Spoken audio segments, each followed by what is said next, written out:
the buttons, Seth. Click the buttons. There we go. How we doing Sunday night? How are we doing? Oh, man. Look at these beautiful people here above me. Look at it. These are the replacements. Yeah. They It would are. help if I actually had my dice set up. Well, you should. You should always have your dice. Man, I was just telling all 6 of them earlier that, man, I feel like we haven't seen each other in like a month, and it's only been a week, but man, it feels like it's been a long, long time.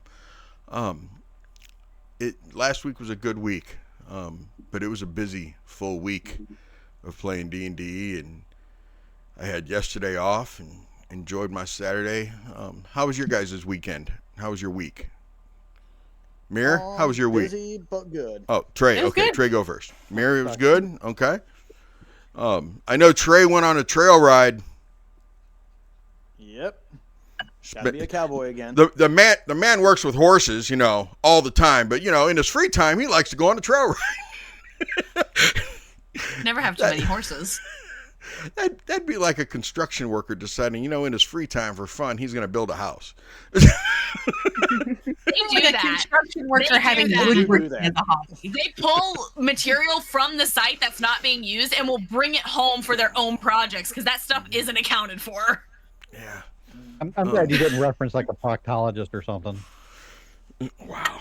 We're going there, huh? No, that guy just works 2 jobs. Yeah. Wow. Well, I was going to suggest something like, that'd be like a nurse for fun, but there are nurses who like for fun go on like, mission trips to like do medical work while on vacation. I don't know if that's so- for fun or just voluntary work. But yeah. Okay. What do geologists do on their days off? We hike and we camp. Get out in nature. Or we do this. Weren't you at a No in con between. all weekend though? I was at a con all weekend. I was Yeah? at Emerald City Comic Con. Yeah, how was That it? is awesome. It was so cool. It was so much fun. It's been like 10 years since I've gotten to go to a con. So this Yeah? was just like me getting right back in my alley. I was with a friend and it was her first time at a con. So that was fun getting to show her what it's like. Nice. And Just- here's a little plug. You got to hang out with some people from ClashCon that I will be I did. at come, what month am I going to be? What is that, May? No. April, May. May, The weekend yeah. of May 15th. Yeah. Which, fun fact, is my brother's birthday. Wow. Okay. So for your You guys brother's just pass birthday, this back and forth. I love it. yeah, for your brother's birthday, you should come hang out with me at ClashCon. Yeah, we'll be playing D&D at ClashCon, setting a new record. There you go. There you go. Jasmine, what'd you do this week? Anything fun? No, not really. Really? You didn't like go get a tattoo or anything? That was week, wasn't it? Yeah. Was that You last showed week? us last week, so yeah. Did she show us last week? I thought she yes. showed us this Part of week. it. Last Sunday I already had it. So- You didn't. Because I've been talking about her tattoo this Wasn't week. it? Wasn't it two different sessions, right? Oh yeah, they both happened. Well, the last one happened the other Wednesday. So. But look, I new lost tattoo. time again. I lost time somewhere. Yeah, look at it. Time is weird. It's a pretty. So many It is. lines. It is so twists pretty. and So It pretty. is so and pretty. It's very druidic. It's almost like you play a druid or something. Yeah, who would have guessed? Yeah. Speaking of druids, Mir, how was your week? It was good. Lots Do of anything lots of fun or lazing something? around. Yeah. Do anything fun this weekend?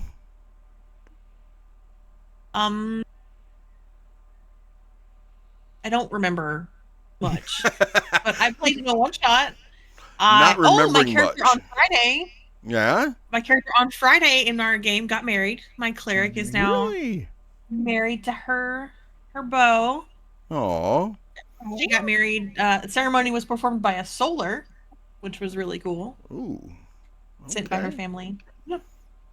It's so I was sweet. going to say you didn't remember, kind of forgetting things. Speaking of forgetting things, how you doing, Duke? I forget. Yeah. Oh well, it'll be all right. That one was up. Just one. Hey, what? I don't know. What did you make? What's the last thing you've made with your 3D The printer? last thing I made, Yeah, this dude is constantly making stuff. new dice tower. Oh, that is a wicked cool looking owl. Where do you drop the die? In the back of his skull, or? Right here. Oh, in the tree trunk. That is so I cool. want that, Duke. I so want that. That is I am so not going to be cool. shopping Duke's website while we're playing. I'm telling you. Promise. Did you get some business cards and go legit or something, man? Yeah, I have a shop on Mayhem Marketplace and one on Etsy. Wow. Trying to get going, so that's kind of what my weekend was like, messing with that. Nice. Played a few games this week. Yeah? My farm boy entered second year of Strixhaven College on Tuesday, so that was fun. Wednesday, I'm sorry.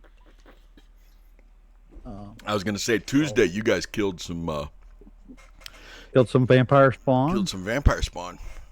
Yeah, it was a good week. Yeah. Right on. And I'm starting to plan for a Tyranny of Dragons campaign with my daughter and son-in-law and some others. That is awesome. That is way awesome. That and one shots for the tavern and just campaign for my bride and my niece. We run every alternate Tuesday, so just a lot of stuff. Now, when the kids come out and you start running Tyranny, is your bride going to be in that campaign also? She is. Who's going to watch the grandbabies? You know what? We're just gonna close the door down here and let them run. Do it. Do it. There you go. Free reign, children. Throw some cereal in there once an hour. It'll be fine. Sprinkle it on the Chuck floor. a that'll Capri be Sun fine. down there. Yeah, we'll all be down here. Awesome. We'll all be down in the basement. So we just close the door and they won't be able to get upstairs, and they'll be good. Okay. It'll be a group You can only watch watch. them. You can only watch them so much anyway. They just run around. You can't stop them. Right. They're Mr. like Morgan. BBGs. Like BBEGs. Mr. Morgan, how's your week been? It was fast this week. Yeah? In and out of town quite a few times and just everywhere else. How's the cattle? So the cattle are doing good. The weather has been beautiful, so Yeah. How about them Kinda nice, How about them bottle-fed calves? they're assholes, but they're cute, so they work. Wake up, I Morgan. gotta go feed them. I gotta take care of them. It's like just go back to your mother. That's what my when do bride they says come about me. inside? All those things is what Yeah. my bride says about me. When do you get to pass them out around us and we all get to take one home as a pet? If I could, I'd be like, oh, where'd it go? It disappeared. Who knew? Who knew? Nice. You gotten to do any leather work lately, man? I have not, because I haven't had time to break it all out and tool it, so. Okay. I do have something I'm supposed to finish up here pretty soon, so Yeah. get that Okay. going. Let's circle back around to Trey. Trey, tell me more about that trail ride, man, and you being a cowboy. I've seen pictures. Basically, there's a trail ride facility here in Ocala, about 2 miles from where I'm at. They take you on a massive trail, and there's like so many different branches. Like there, you have authorization to go on 30 different trails, and it's we just go the width of it, but the whole park is 100 miles long. Wow. Yeah. There's some That's bike. They crazy. actually have foot trails and bike trails as well. Okay. Cool. So my boss is talking about grabbing bikes and just going on the bike trail at some point as well. That'd be But fun. no, it was a nice, peaceful ride. There was at one point, like the whole area was purchased at one point to become a canal back in the 1940s to go from one side of the coast to the other to deliver wow. goods. Okay. But the plan got scrapped because it became too expensive. So Right. they actually planted trees and such after they did a big forest clearing, and then realized it was no good. Gotcha. Okay, so what do you say I say hi to all my friends here, all of our friends, and Yep. then maybe Mary reads a recap. I know that Johnny Fireheart already issued the whole dice check. Everybody's got their dice, right? Everybody's ready? Yep. Mm-hmm. Okay, Mir, I'm going to say hi to the friends so you can get ready, ma'am. Let's see, we got Joe Graham there. We got Johnny. We got Pidge, she's up here. We got Jasmine, she's up here. Let's see, there's Cricket, she's up here. I'm not that guy. There's Fluffy. Let's see, Trey, he's up here. There's Duke. Duke's up here. That looks like all our friends, y'all. That looks like all the friends. By the way, I want to say our follower count. I mentioned this earlier to them. Our follower count 369. 369. It's my it's my generation's 6'7". It was 369. You can take that from the window to the wall. For real.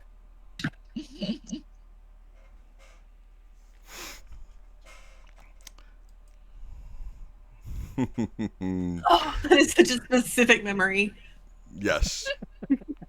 Okay, Mir. It's kind of like one of those memories that you get from Jim Beam, which is not our official sponsor tonight. Boo.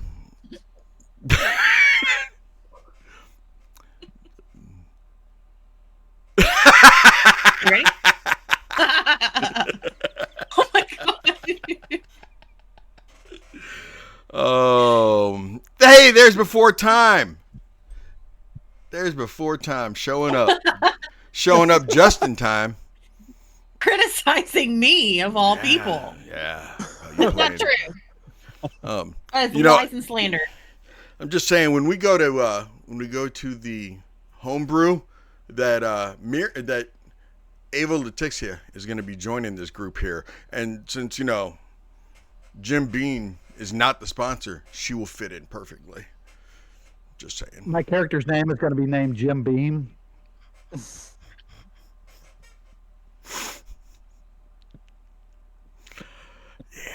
I wouldn't doubt it. Heathen cleric.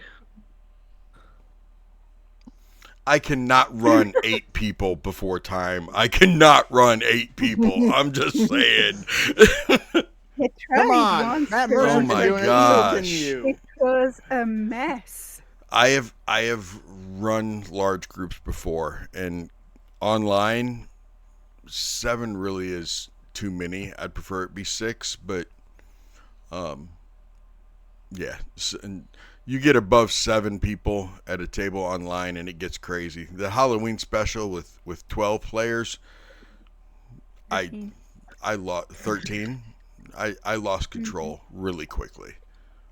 Not that I ever really have control, but You really didn't have control that night, though. I really didn't have control. I Yeah. couldn't even act like I Wild. was in control. It was wild. Wild. It was wild. Yeah. 2 of the people here were on the Halloween special. Mm-hmm. Okay, Mir, let's go. Okay.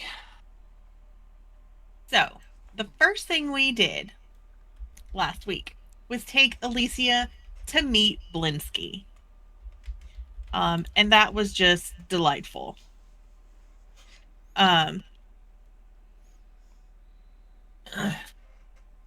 She gets a job offer on the spot. They have a wonderful back and forth where she innocently critiques his toys, which he requested. He takes notes. He introduces her to Piccolo, and then tries to trade Piccolo for Flicker Sprocket, and tries to buy Flicker Sprocket, and tries to tell Eilissia that Kers and Tallon were the ones that were going to sell Flicker Sprocket to him. last time they were here. So they have a conversation about how to improve some of the toys. Eilissia demonstrates what Flicker Sprocket can do and flies around the shop for a minute. Just totally wins over Blinsky. We settle on giving him the blueprints for Flicker Sprocket since Eilissia won't sell him. And I give him a detailed drawing of an owlbear so he can improve those toys specifically. Because Eilissia had lots of thoughts on the owlbear doll that Blinsky made. As we wrap up, he makes Eilissia buy a doll of Kers that he made. And we find out that these Kers dolls are sprinkled throughout the town, which is a really good surprise for Kers later as he's wandering.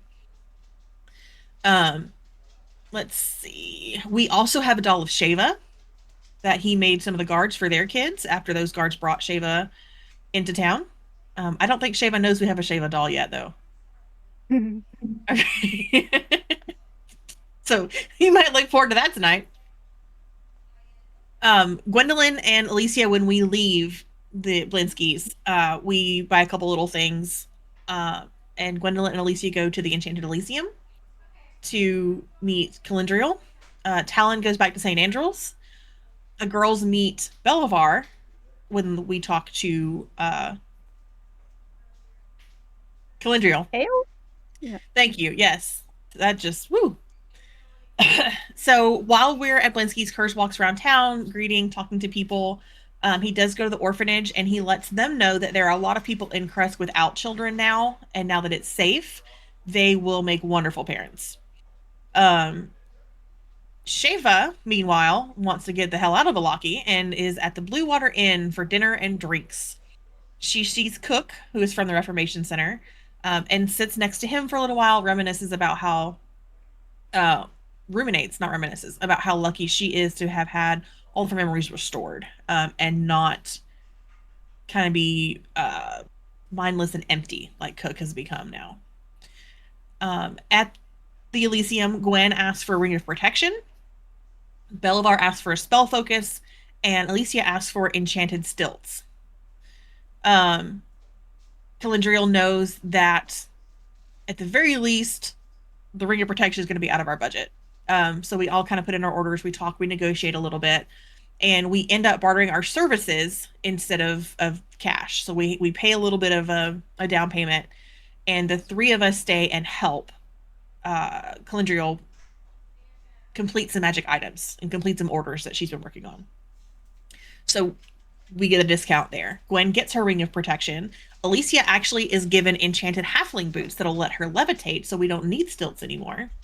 And Belovar gets his focus in a ring of spell storing. At the church, Tallon asks Father Lucian how often Strahd is interrupting prayers. He tried to commune with Ezra, his new, not patron, his new god. Do paladins have patrons? They don't really have. Ezra is now giving him powers. But he's totally not a warlock. And Strahd interrupted. Lucian says that he's noticed that when adventurers are here and they've come through the mist, Strahd tends to interrupt his own prayers less, but that means he's probably watching us and toying with us more. We settle up Sheva's tab back at the Blue Water, and then we catch up today before we head to bed. In the morning, Kers speaks to Mordenkainen and asks him to lead the army that's coming. That's going to be summoned when we light the beacon. We convene in the basement of the church in the morning to discuss plans for the next steps.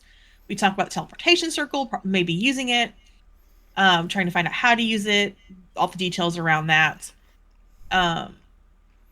We end up, and here's where I apparently just quit taking notes, I guess. So we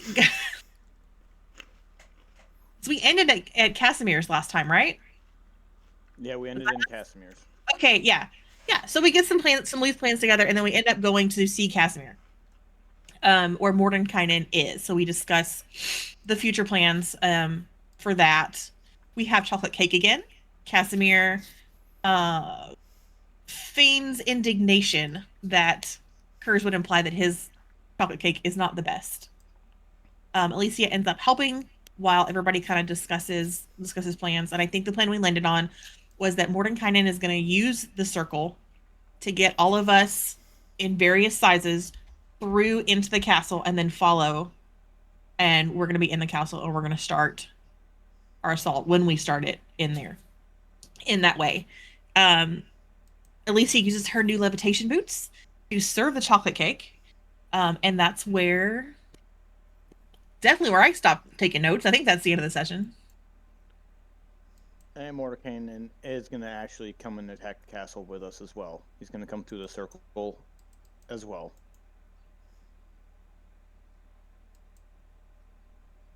I believe that was also just settled on.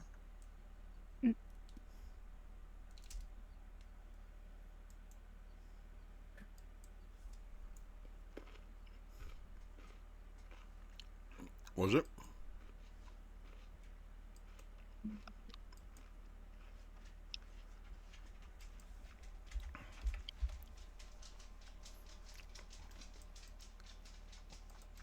So what That are we didn't doing? happen, Johnny. Johnny. Yes. If you would like to use Archivist, Oh yeah, would you like to get Archivist going now, Mr. Seti? Yes. Thank you for reminding me. huh? I greatly appreciate it. You're welcome. Archivist is now recording. Archivist Okay. to level 19. Gotcha. I see how this is gonna go. Okay. So you guys did you officially leave? Are you on the road or are you still in Kasimir's hovel? I think we were still there for now, weren't we? Yeah, we were still there. We hadn't left yet. We were too busy stuffing our face with cake. Okay. This is good cake. I'm glad that you like it. It is a recipe that my mother had passed down to me a long time ago. And I'm glad that my mother was able to teach me how to make it before. I'm 100% looking at Alicia when I say that.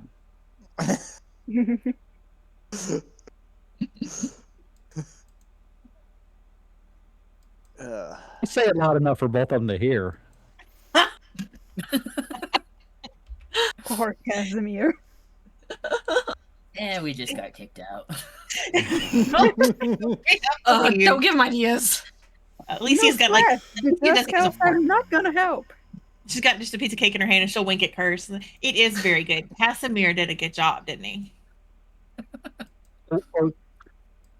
Yes. He did a wonderful job. He put the frosting on, yes? It looks like a signature Kasimir frosting techniques. Very dexterous, Kasimir. Thank you, Eilissia. I appreciate that. It is a very good cake, no matter who made it. Yes. Very good. Very good. I'm just glad I get to share it with my friends.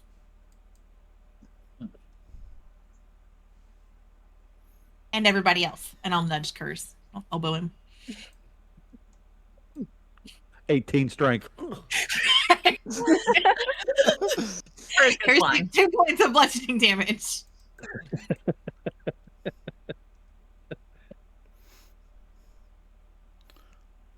So we have a pretty good plan. We have 3 days. What are we going to do in the meantime? 3 days? We have 3 days? Is that right, Trady? Belovar, is that Until correct? The Yes. hags come 3 days. for Yes. Rahadin? Yes, 3 days. Yes.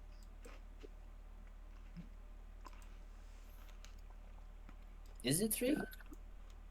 Until the hags come for Rahadin. God damn it, I can't pronounce his name. Yes.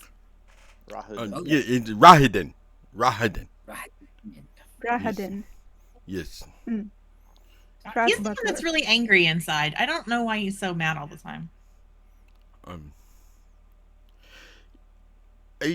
I am not sure why he is so mad either. He worked for the Zvanzaroviches before Strahd even became the monster that he is now. And he was not so angry a few hundred years ago. What, like 400 and some odd years ago. We grew up together. I knew him when he was younger. We are cousins. He seems what? He seems tired now. I can Sick believe of doing that. I'm a little tired myself. I mean, I've been doing this for a while. It happens when you live for too long. Yes. I wouldn't be surprised if Strahd himself is tired too.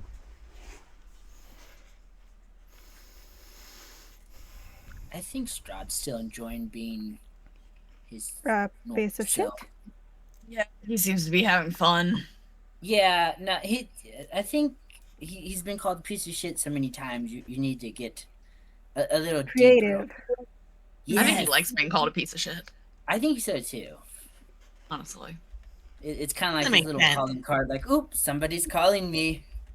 Yeah, Oh, he's I a don't think he massive thinks it's an fan. insult. It's just a nickname. Oh, he just doesn't understand. Confused. Yeah. I wonder if anybody's trying to explain it to him that it's mean. You should try explaining it to him, Eilissia. And then call him a piece of shit. We'll have to do that before the fight, though. I don't Yeah. know how long it'll take. That might. I mean, you know, we could that'd see be- how receptive he is to the conversation. Yeah, Yeah. it could be what kicks off the fight. Yeah. Because if Yeah. he's not receptive and ready to hear things, he'll probably just shut the conversation down, and then we'll have to go find something else to do. Yeah. Yeah, for or 3 days. fight him. Oh no, that's true. Good news. Kasimir. We have a day of travel.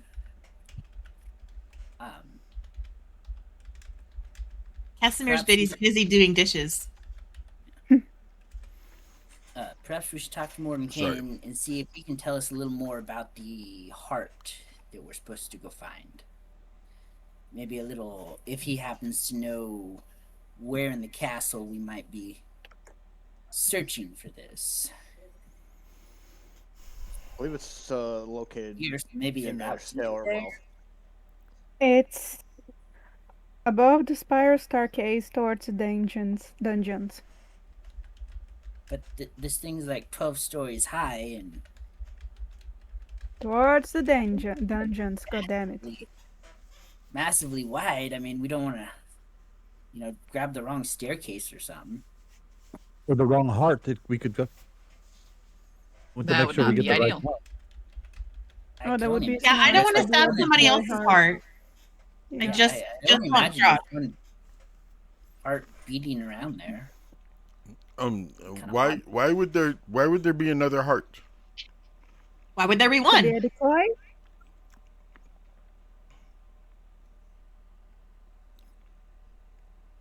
I would I have do- a decoy heart. If he can do it once, why would he do it again?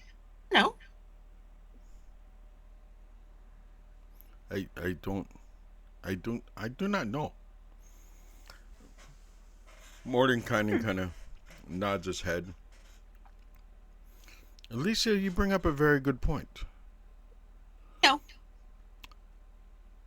I mean, even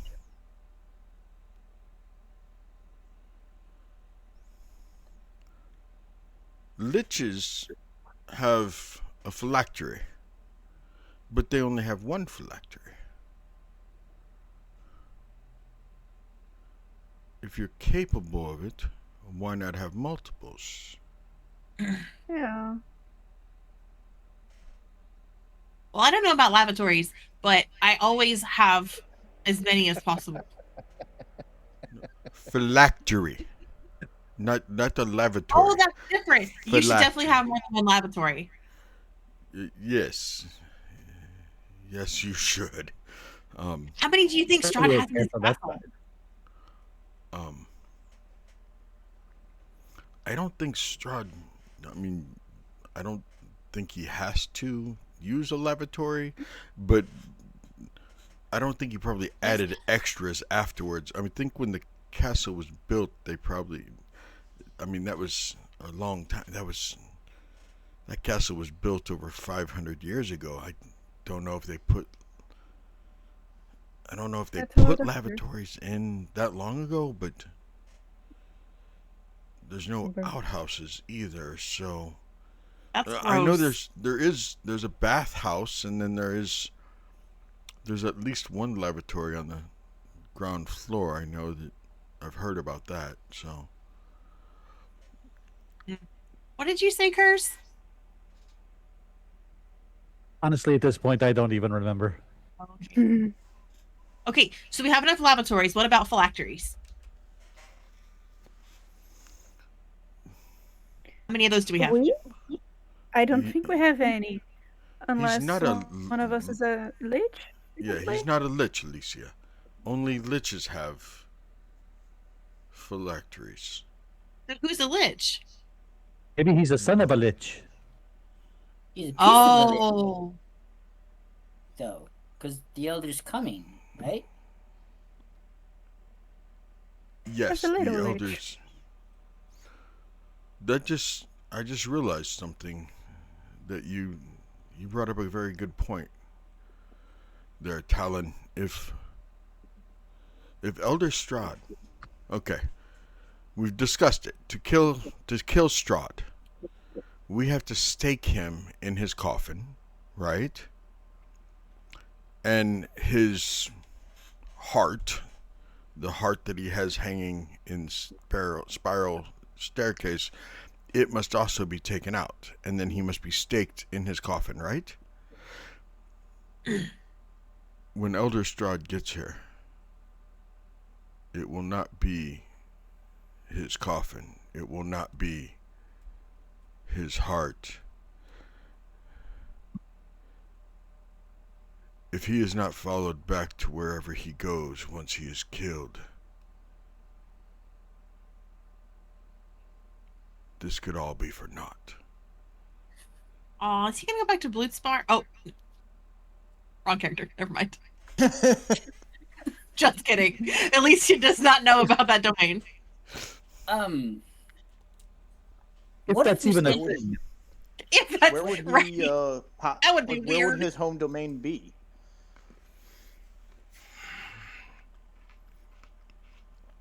I need to start researching that. Now, I have a curious question. Mordenkainen, do you know the spell Arcane Lock at all?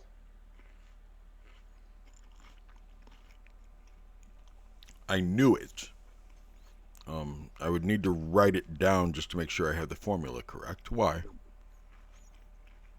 I was thinking if we defeated Strahd, we could Arcane Lock his coffin. You mean instead of staking him? I don't know how long Arcane Lock lasts.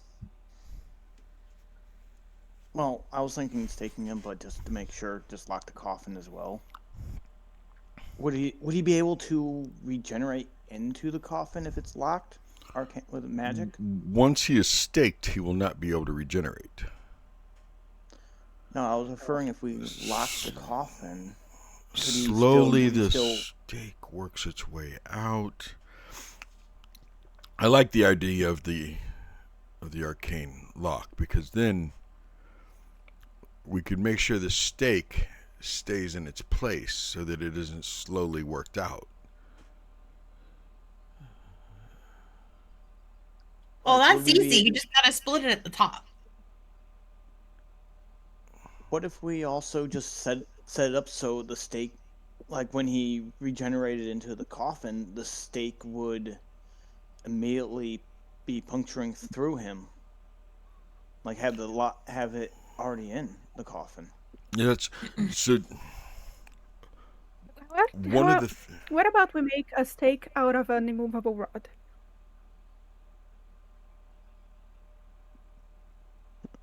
What if we just make the stake instead of making it out of? Make it the immovable rod. That's Make okay. it the immovable rod. That works too.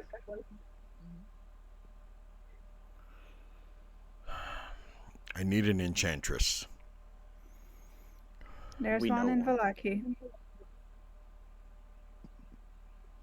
Okay. We know a really pretty one. She is very beautiful. Does her looks improve her skill? It's a descriptor. Oh, Descriptor, okay. but her skills are very great. She's an enchanted enchantress. Gwen, that's beautiful. That's actually a good one. Very wise there, Gwendolyn. Very wise. I like that. That was funny. So, You make it sound like you didn't think it was funny. no, Gwendolyn, I apologize. I am It's fine. my. It's I have. fine. I've always been into my books. I've always been into magic. I've always been into.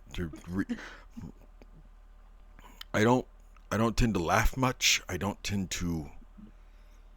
Are you ticklish? No, I don't really like being touched. Okay. Fair. There. Sorry. See, Tallon, another book boy. Another I was gonna book- say, it sounds like your Talon's like platonic soulmate right here. He's a holy man. Why would? You can just sit in a room not touching. Not touching and We're reading not a books. big fan of books here. Even though, you know, I feel a practice. knowledge is very helpful, they are still not a fan of books. Knowledge is very important. Yeah, if you throw them real hard, they work good. That I like that is books. one. You could throw the Yours book at great them. too. Yes. I guess you could I throw do a like book at books them. too. Like my They are book, useful. and Alicia's journal, it's like tattered to shit. It's got loose leaf pages in it. There's stuff that's been torn out. See, I like books. I have a journal. I carry it everywhere.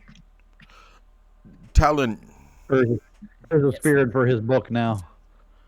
as much as you love books, have you been to the library in the Amber Temple? We have not made it to the Ember Temple yet. Nor have I. We've been just out of our Rich, travels for a while. would you like to make a quick pit stop? Would we That's- have? 3 days? That's travel up there. Yeah, it's a day there. Well, it's 3 days for normal people. We could get there Yeah. faster. Yeah. And we could travel by night if we needed to. It takes us 3 days to get to the Amber Temple. No. I'm saying it's a day's travel to get there, but Yeah. Not for us. Don't you have the spell polymorph? well, I do, but are we not worried Find about somebody. Are we not worried about What? the big bird? The werewolves were supposed to fight it. Oh, That's if Strahd sent him up there. Why wouldn't Yeah, he? because he's an Because he's unpredictable piece of shit. Yes. Hmm. Also Strahd. And Fair if he's enough. more worried about everything, he'll probably keep as many soldiers as he can close by. Also fair, but it's a big bird. I'm not really that worried. I'm glad you're not. Some of us are, though. You just Yes, gotta hit it it's- really hard. okay. have a Yes, conversation. you can hit it really hard. That's a possibility. There's a lot But we have to do within the next 3 days to be ready for you all to assault the castle. we were going to be going to Kresk so that I could work on trying to figure out why the Eilissia, are you pulling a practical joke? Why are you giggling, little girl? Right now? Yes. Oh. You were giggling. I thought of something really funny. Okay. Is it relevant? No. Okay. I just wanted to make sure because I keep... You're an adorable little girl. And I don't mean little as in right. like young, because I understand you're a gnome. But I see you giggling and I'm like... Because Gwendolyn told it was a really humorous joke earlier, and I wanted to... I was hoping maybe... I would like to explore laughter. Anyway, sorry. I could try to tickle you without touching you. You could tickle me without touching me. I think so. Does it The evil. does it require mage hand? Because that's still touching me. No. It's not hideous laughter, is it? Because that actually hurts. No.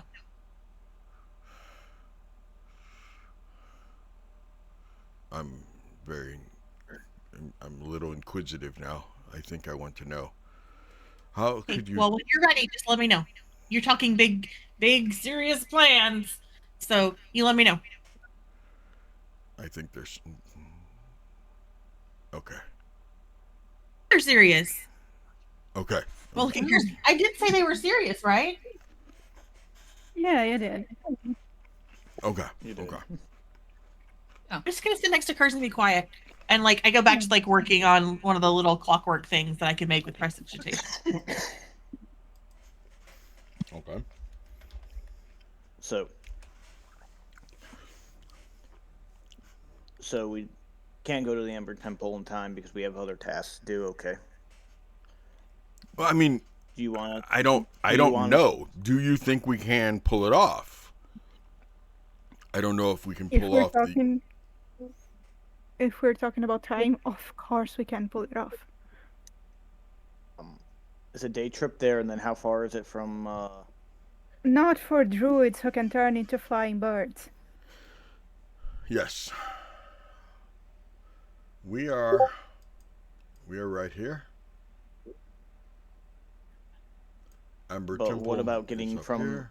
the temple to Kresk? How Kresk? far is that from? Yes. Oh. Not as a bird flies, but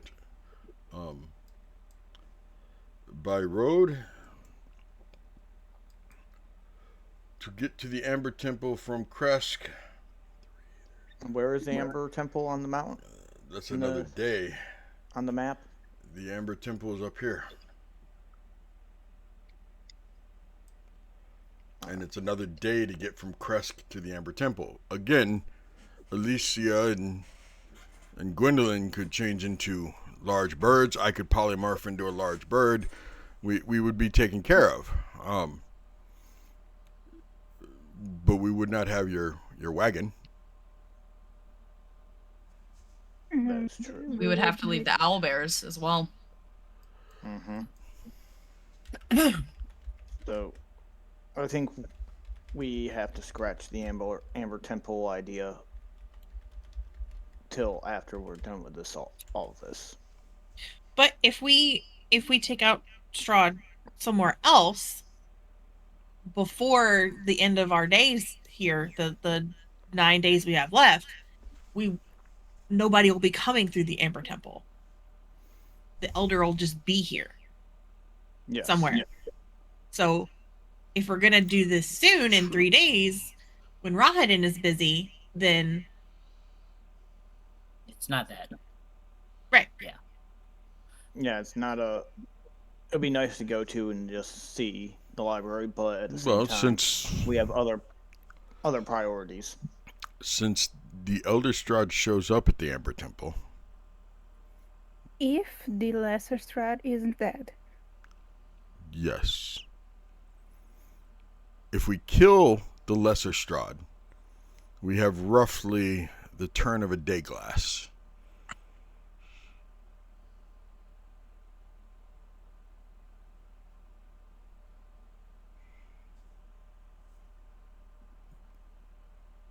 Which again is enough time to get to the Ember Temple and meet him there.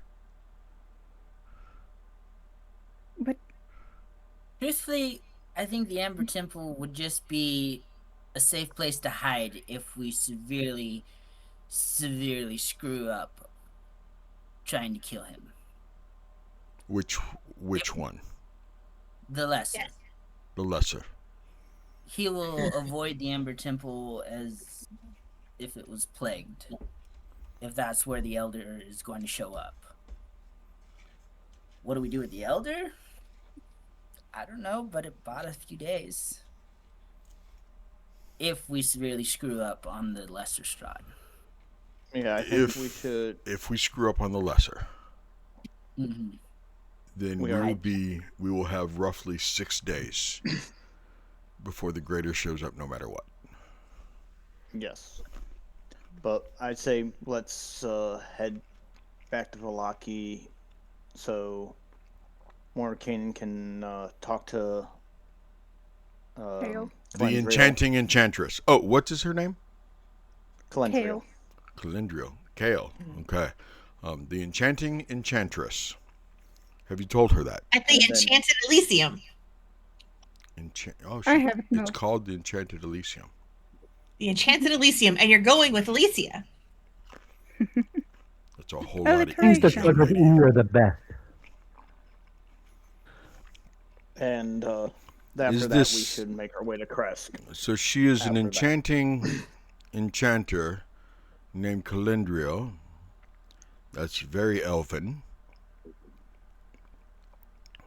Is she single by any chance? She has a Complicated. situation. That's very complicated. It's Well, a you very know. You can complicated. certainly try. Do you mind fighting a dwarf?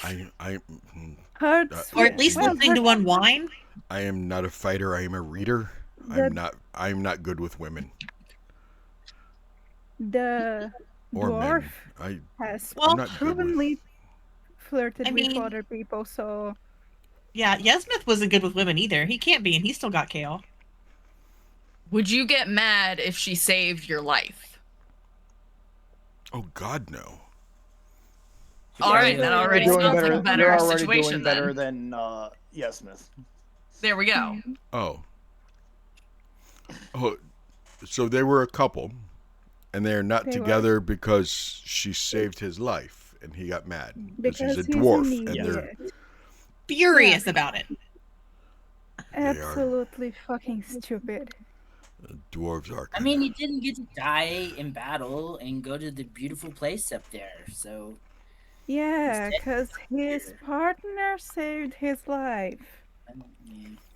He wouldn't Perish have the gone thought. anywhere. It's Barovia. His soul wouldn't have gone to. He doesn't understand Explain that to him. That's not the point. And she, tries to do a Yesmith voice. Okay. That's pretty accurate on him. Oh, okay. Okay, so we're Do leaving we here. need- We're going to Vlog. Yes. Do we need to take one of the disappeared people with us?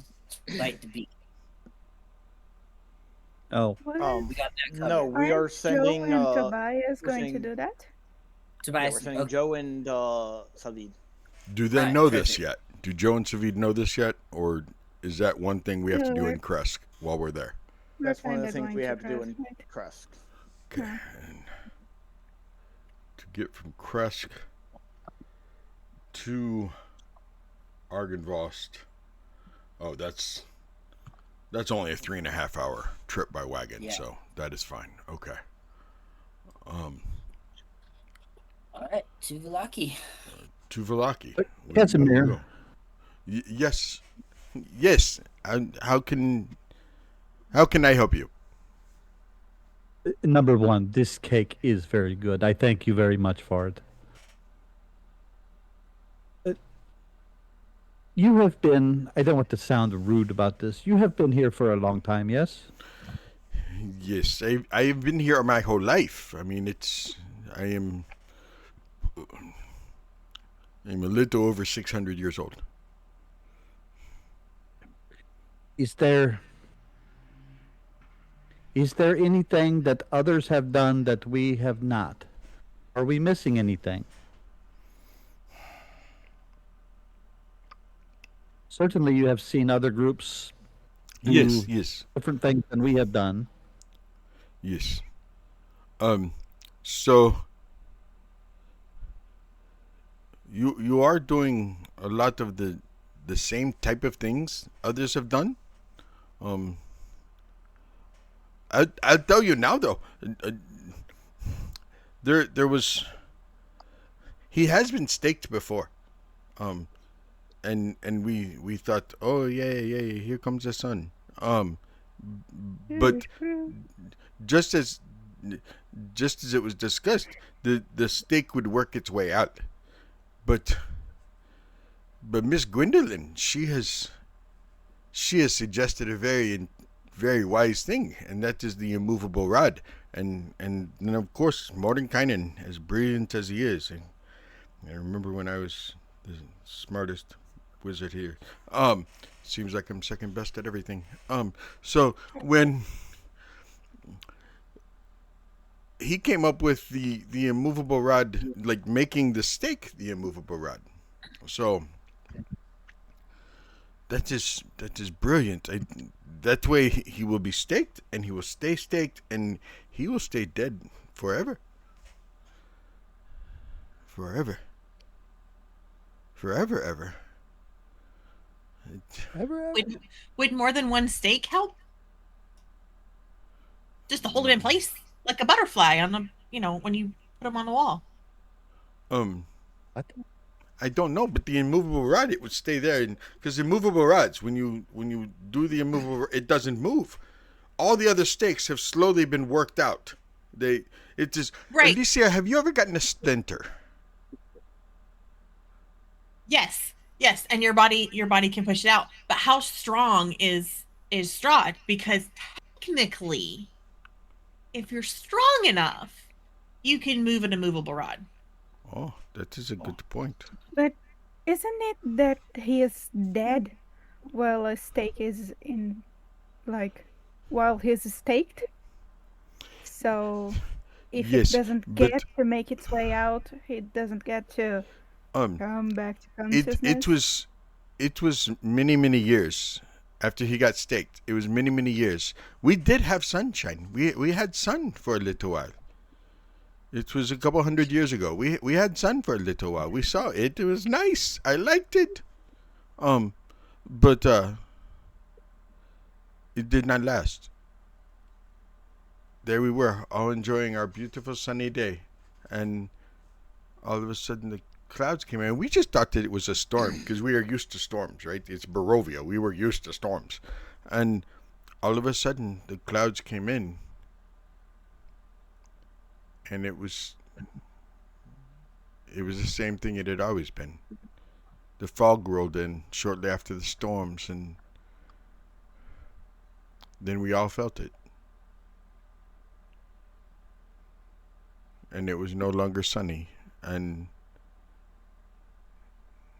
he started making his presence very unknown once again.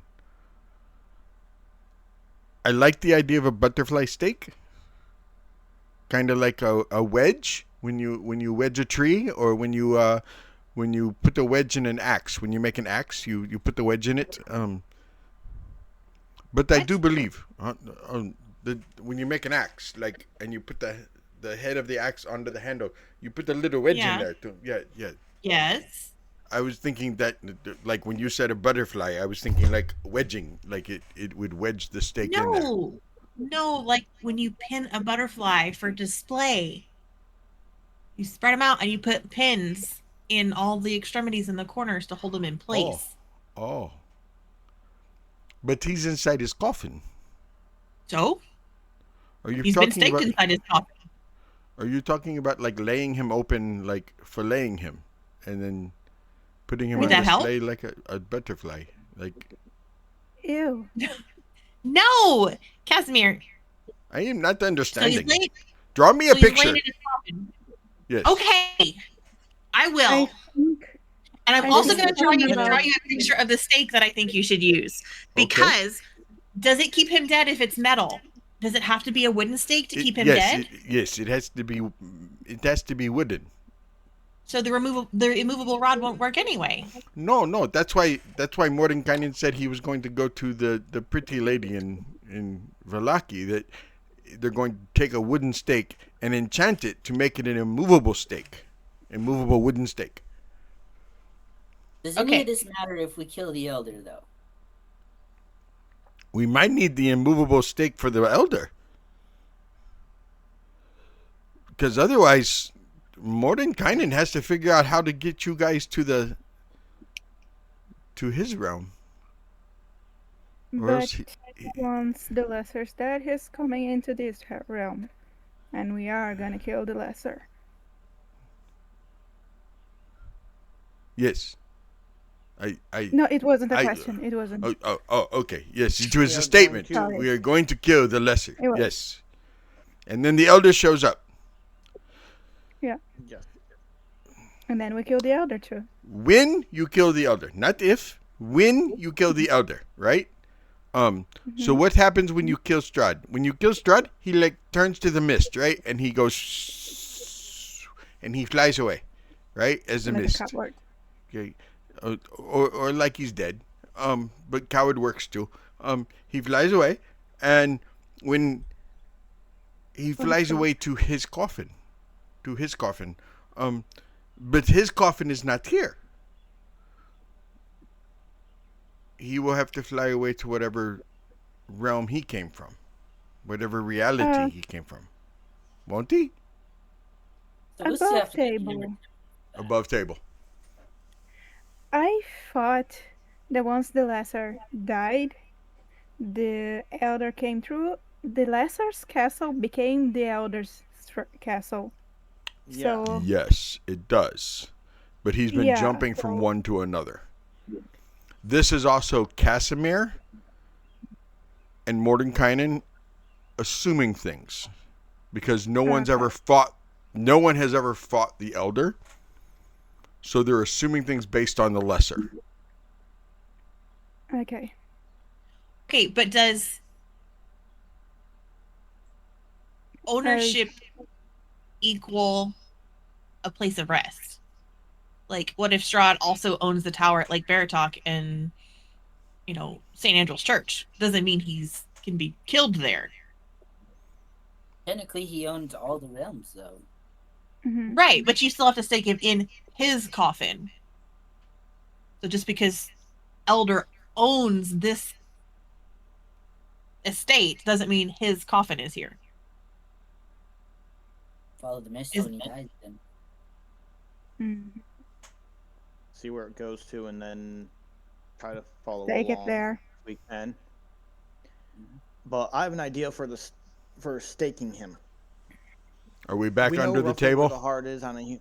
Yeah, this is back on Yeah. the table. We know where our heart should be when and such. Why we not put the stake like nail it down so when he forms, the stake forms. He forms right into the stake, so the stake is already going right through his heart. Oh no. That's- Mordenkainen says no. The heart that is hanging, that is not the heart from his chest. No, I'm referring to when we kill him and he reforms in his coffin. There's a Yes. stake already positioned where his heart should be to go through as soon as he forms onto it.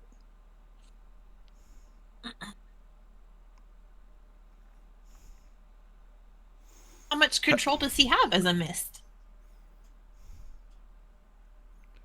I am not sure. And I understand what you're suggesting there, Belovar. I'm curious. Okay. When you polymorph, if you polymorph, I think the the scientific aspect of the magic is that if he transformed back into himself, I don't believe the stake would already be inside of him. It'd be very similar to when somebody does, like the druids, when you can walk from tree to tree, when you can misty step, shadow walk, any of those things. Right, Yeah. you'll go to the right or the left or something like. I don't believe it would actually stake him. Okay. Because when you teleport and et cetera, the scientific aspect of the magic does not allow you to harm yourself as you reform, as you move. It's a good idea, though. I like this. We can try it. It is like we have a chalkboard and we are writing ideas on the chalkboard. It's just a good idea. Do you want a chalkboard? Do you want a notebook? I have my book that I can write ideas in. I didn't know that we should. Do you want a chalkboard? Do we need a chalkboard? I don't believe so. I have. I can remember things for like weeks on end. Okay. That's much better than myself. I sometimes forget where I leave my spell book and my wand and stuff like that. So. That's why you write notes. And I ripped parchment into these little strips and stacked them together. And I start pulling out like writing things and just handing them to him. Like here's your spell book, and when you lay it somewhere, you just write it on here on this little piece of paper, and then you can put it in your pocket. I think his spell book and his scepter are currently with Strahd. Yes. Well, my OG spell book is. So you could write Castle Ravenloft on this one here, and I'll write on it and I'll hand it to him. Now you know where it is. You won't forget. We are starting to get distracted. I think we should carry this. Starting to, sir. I think we should be on the road and headed to the direction of Vallaki, Kers, Amber Temple. Everything is that way. We can definitely move. Yeah. Let's go. Okay. Or we're going to spend 4 days here talking. Well, we could. We easily could spend multiple days here talking. Kers had brought up, or maybe Kers said no. That's right. Never mind. Joe and Savid and Savid are going to be taking care of that. Okay. And I guess what I was really trying to ask some time ago was, is there like some legends or some of things that we don't have that we could do?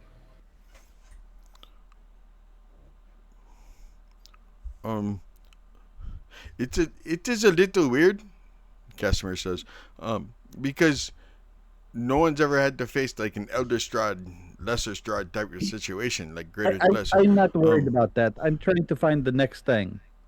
We're thinking about too far away. I mean, we can go on, what if we just destroy Strahd's coffin and he doesn't have anything to go back into? And we can get into all of that, but we need to figure out what are we doing now. We're going to go back to Vallaki and you're going to plant a stake. I understand that? Yes, that is what Mordenkainen is doing. I know that we're going to... very few people go to the Amber Temple, and that is where the fates are. That is where Strahd was made, was the Amber Temple.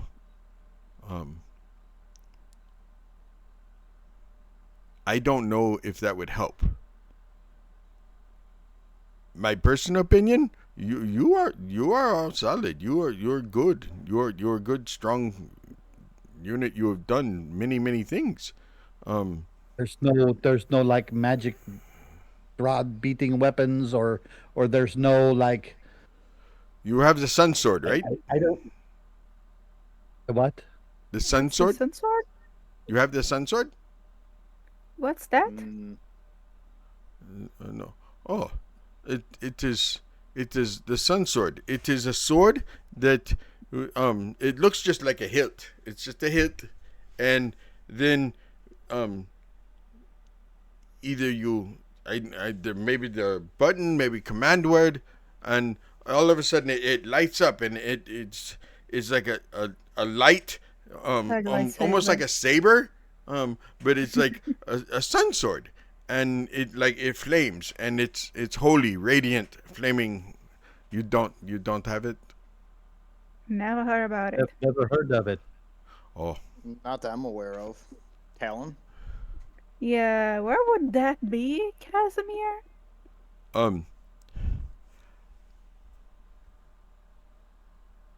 I would not know. Did Madame Eva give you a reading? Because usually Madame Eva gives everybody. No, okay. She offered. This was a long time ago. I don't think anybody that was here now was here for that, and I didn't go in the tent. I didn't get the reading. Oh, I stood outside. Should we Okay. go talk to Madame Eva? Do we have time? That is the thing now. We Okay, are now on We hold have on. 3 time days. crunch. Hold on. I have an idea. Oh, he froze. What if I froze? How did I freeze? Yeah, you're back. Okay. I do not understand why I'm freezing. What if Kasimir just explains to me about the sun sword? I will do a locate object, and I will know where we go find it. And then we That can get sounds- the sun sword. Good. And that saves a little bit of time. Sure. Sounds good. Okay.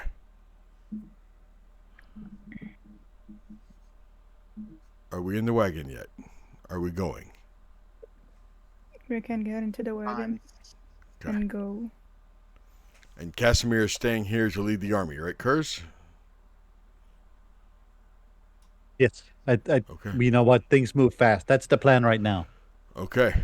I don't want to commit to it because I committed to Mordenkainen doing that, and then it changed in 20 minutes. I'm sorry. I have a turn of the hourglass. I completely understand. I thought Kasimir was leading the army. You wanted me to? No, that we was changed. earlier. All that changed. Okay. Yeah, Mordenkainen Kasimir is coming with us.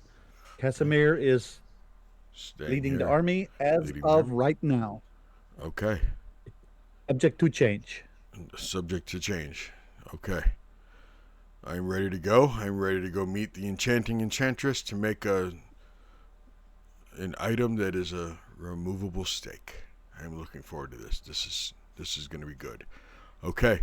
I've never been to Vallaki. I'm excited. Really? Yes. Huh. They've got a really cool toy store there. Okay. We can I worry really about that love at another time. We Toy do Story have, seller. we have to focus on business first. I didn't say we Business should go. Okay. Who's driving the wagon, Kers? Okay. Okay.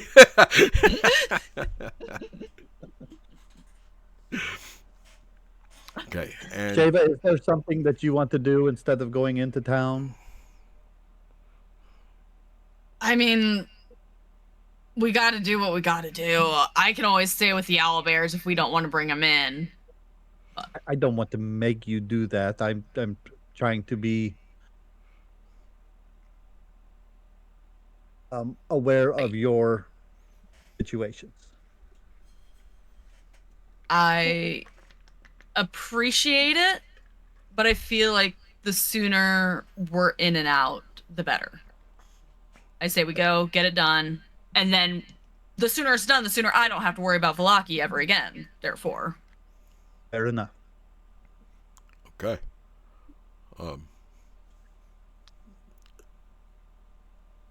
If need be, you could leave me in Vallaki with the enchanting enchantress to make this stake, and you could all go on your way if need be, and then I can maybe find a ride or something to Kresk to meet up with you or something. If need be. I'm not sure how long it's going to take her to make it, and I don't know. We'll figure it out when we get there. And this is while you guys are traveling. Okay. Okay. And after Vallaki, what's our next step? I believe I the think that next depends step on is how things go in Vallaki. Fair enough. we also need to find the sun sword, I believe. Yes. Yeah, and you we have need to to locate rely on you object. for that. Yeah, you have to do Okay, a hold locate on. object for the sun sword. Let me ask you guys a question. Oh. You asked Kasimir, Kers, what is next? What is the next thing that needs to be done? And he made it sound like everybody always has the sun sword. And if they all go everyone, to fight Strahd in his castle. and they all seem to fail, right? And they all die there. And the sun sword should be there by proxy. Yet it always ends up somewhere else, and the next group has to go find it. So what if the sun sword is just part of his game? Yeah, he's making a treasure hunt. Why? Distraction, false hope. Probably. I think it's the same reason that no matter what good things you do here, when parties do good deeds here and help Barovia out, as soon as they get defeated, he turns it all to crap again. But I understand your meaning.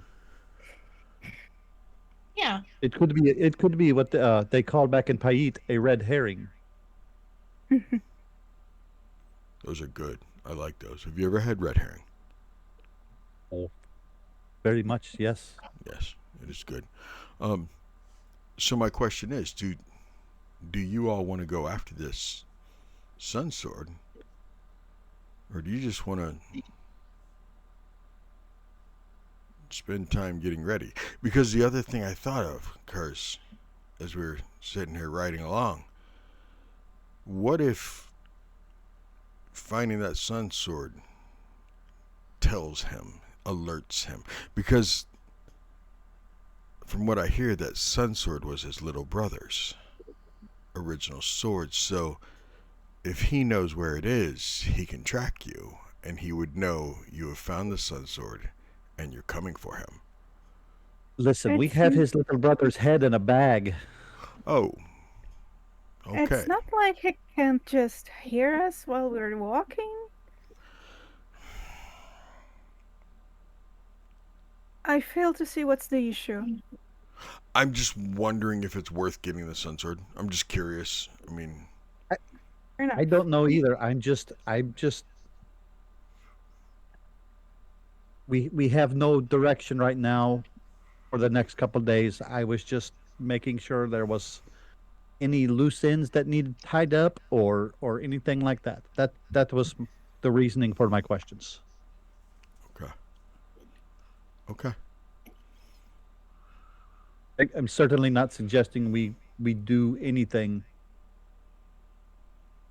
concrete one way or another. It's just I'm just trying to make sure all avenues are explored. Can we still look for the sun sword? Can you just cast your thing and we can see where it is and then decide if we want to go get it?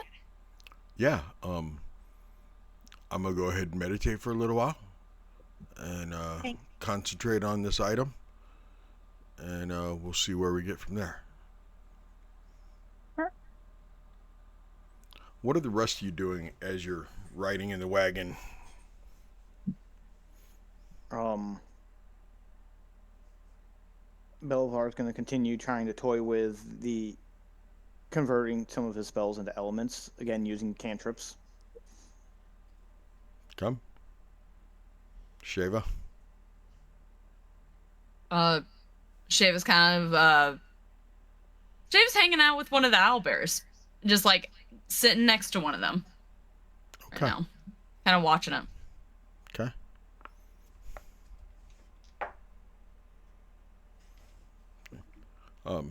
It's lightly playing with you, with your hand. Not like. Doing- Yeah, it's not really. It's kind of like when you play with like a little puppy or something like that. It's not like attacking you or trying to hurt you or anything. It's just kind of playing.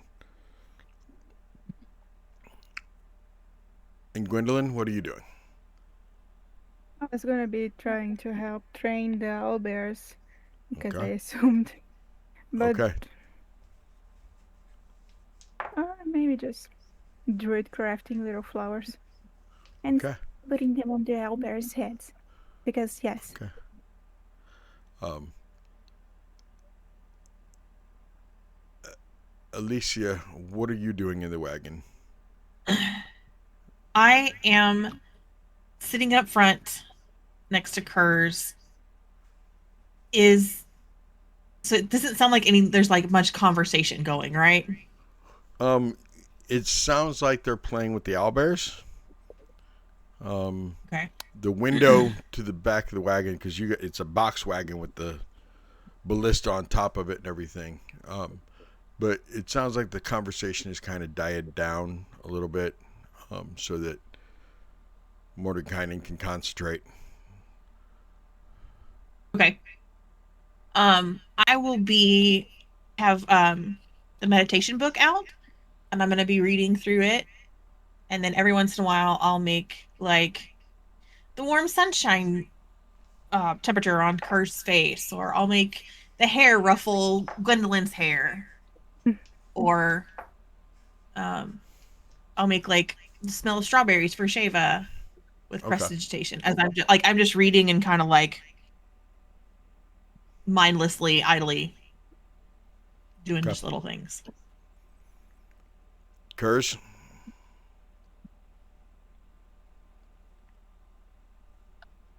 Concentrating a lot on just the driving, just trying to focus on getting us to the next step.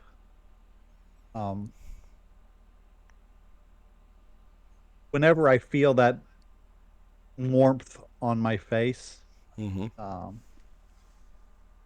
ears will flap down a little bit. They like twitch, smile a little bit, and I'll just kind of glance over at Eilissia and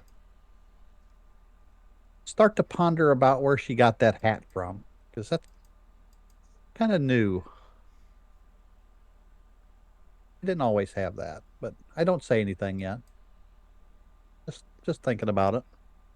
Okay.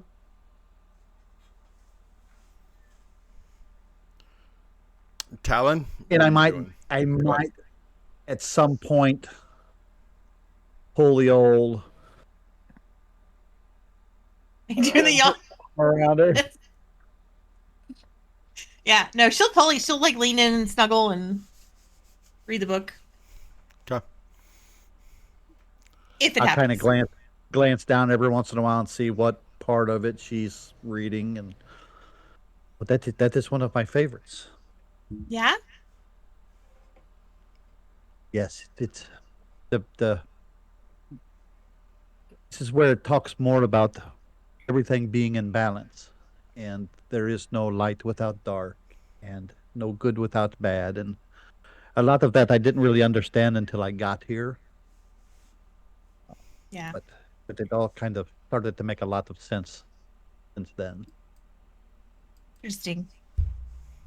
Oh. And Tallon? Talon will just be kind of like jogging along, practicing swinging his sword and shit, getting a feel for it and everything. Okay.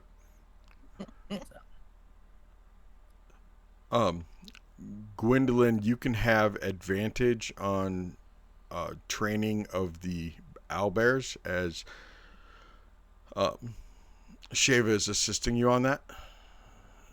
So you can go ahead and roll advantage with that. And Orion gave you guidance. Yep. That would be animal handling, right? Yes, ma'am. Okay.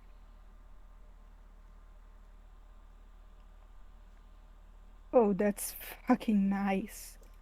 Damn, I saw that pop up. Yeah. That was a nat 20. Okay. Oh, damn. I just saw 25. I didn't know it was a nat 20. On the tree that you guys have for training them, that nat 20, you can have 2 successes. Nice. Okay. Yeah, What- it didn't send me that. I will send it to you right now. What skill are we working on? Yeah, that is a good question. I'm gonna send it to you right this second.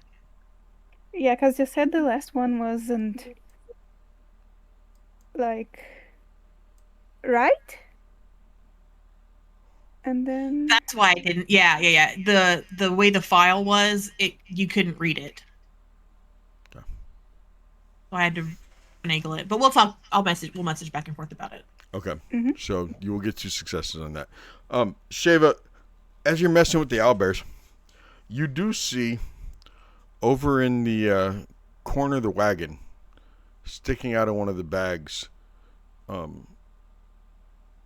what kind of looks like a stuffed horn on something. Do I recognize the person's bag? Or whose bag it is? It's Eilissia's. Hey, Eilissia. Yeah. And Sheva's gonna kind of... Are you up front with Kers? You're in the back, right? No, I'm up up front. Eilissia.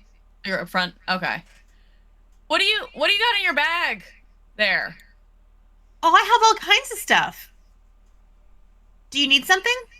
I have like a bedroll, and I have my extra books and paper, and I have some art supplies. I think I have some food. I definitely have some old food for the owlbears. I have. I don't know. There's more stuff. I'm more just curious. Did you get a toy for the owlbears or something? I don't think I've seen you wander around with I got one of Kers. Blinsky sold me a doll that looks like Kers. Here, it's in there, and I think. I don't. Well, maybe not. Sensory effect. No, I can't. It should be in my bag. You can. It should be right on top. Just open the big flap and then undo the zipper. Okay. And Sheva's gonna go over, undo the bag, open it up. You pull out a doll that looks like an odd dragonborn. It almost looks like, well, to use modern terms, it looks like a Texas Longhorn's head, almost like a minotaur's head, okay? On like a dragonborn type body. It's kind of your coloration a little bit. Definitely has a tail. Yeah, it looks nothing like Kers, but then you do see the Kers doll in there also. Before they see the Kers doll specifically, Sheva's gonna be like, I don't think they know what Kers looks like. Do you know what Kers looks like? And They're as they're horrible saying that, looking, they'll aren't they? notice the actual. Like, Kers, did you get some surgery or something done? Are you? I certainly hope I look better than those things. Some of the kids at the orphanage had those, and I don't think they look like me. They look like I don't know, a lasagna eating cat or something. I don't know. It was.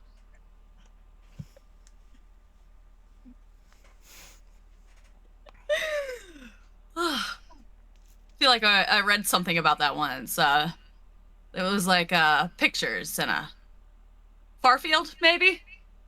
I think maybe that's it. Yes, it's. Yeah. He hated moon days. Who doesn't?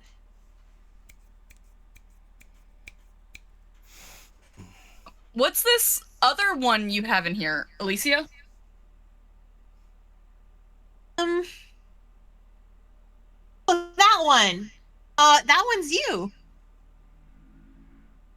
Me? Yeah, Blinsky made a couple dolls of you. When you first got to Vallaki, he saw them bringing you into the city.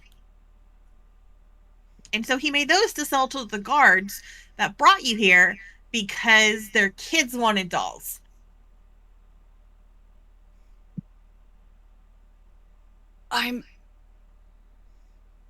Is it strange I'm a mix between flattered and horrified? I think that's very appropriate. No, that seems like Wait. an accurate. You're telling me that these guards' children saw them dragging a prisoner who definitely, I know for a fact I was not being easy, was dragging a prisoner through town, and they were like, I want to sleep with that, right? I mean, I'm sure someone thought that, but no, I think what happened was the guards that brought you saw you, right? And Blinsky saw you through his window, and he didn't get a very good look, obviously, although he's also not very good at making toys very detailed, and we had to talk about that. So the next ones will be better. But Blinsky saw you, and Blinsky made the doll. And then the guards came in, and the guards saw the doll, and they were like, oh, I know who that is. I want a doll for my kids to play with.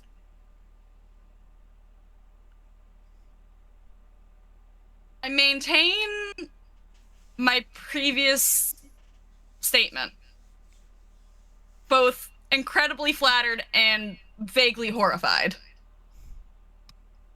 And he just still had them laying around. He had all these, are there plushes of like Gwen and Tallon and Belovar around? Actually, there are a bunch of them that look like Gwen. Like dozens. Okay, so I will the party. I will lean over the wagon. Hey, Tallon, did we leave any Sheva dolls with Blinsky? No, I think he had like 3 of them, and we took all 3. He had two. 2 of them. Yeah. We did get both of them. Yeah. So we got all the Sheva dolls, and I got the last Kers doll. But I don't think we could have afforded to buy all the Gwendolyn dolls. We didn't want the Gwendolyn dolls. Ouch. They have a terrible story with them, and I don't want to see them. Okay. Well, Gwendolyn they're the Gwendolyn dolls, not the, yeah. She shares a likeness, and it's just too much overlap. That hurts my feelings, Tallon. It should hurt your feelings that they look like you. Trust me, you don't want to be that doll. The doll is, no. Shiv's gonna kind of put the plushies back and go back, not really playing with the owlbears, but just kind of like holding hand out and just going back to their little corner. I almost, just for Duke, I almost made it look like a moose.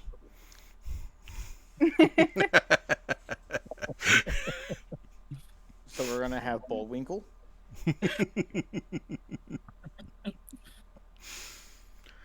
Okay. So did you need me to make a roll for my Yes, I trying do. to actually? Okay, Arcana. Yes, sir. All right. 19 plus 5. That is a 24. What spell were you working on? I'm just trying to get some of my spells to actually have an element to them instead of just psychic damage now. Well, pick one of your I was spells. utilizing I was using cantrips to kind of sort of play with it, but Okay. because they're at will and I don't need to kill off spell slots. I would say Three of your cantrip spells. and I'd like you to randomly choose them with dice, but you can choose 3 of your cantrip spells that you can assign the element to other than, you can assign one element to it. Whether it's the original element or a new element, but you can assign 3 cantrips. Okay. Okay, of those I actually can deal damage, I only have 5. Well, there you So I'll go. roll a d6. 6 is going to be a repeat. Okay. Number 1 is Mind Sliver, which already does psychic damage. Don't know how that would do anything different. Necrotic. 3. You have one that'll do necrotic. Yep.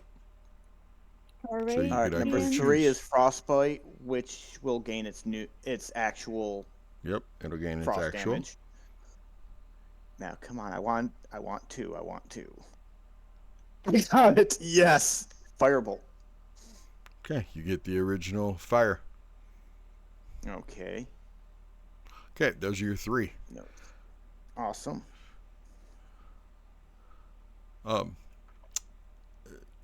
After a few moments of you guys playing with owlbears, of Belovar doing that, I'm going to assume that Tallon is probably stationed on top near the catapult.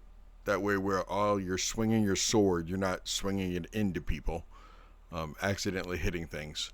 No, he's down there with the owlbears, swinging a sword. Right? It totally makes sense. Chop. It was a training accident, Eilissia.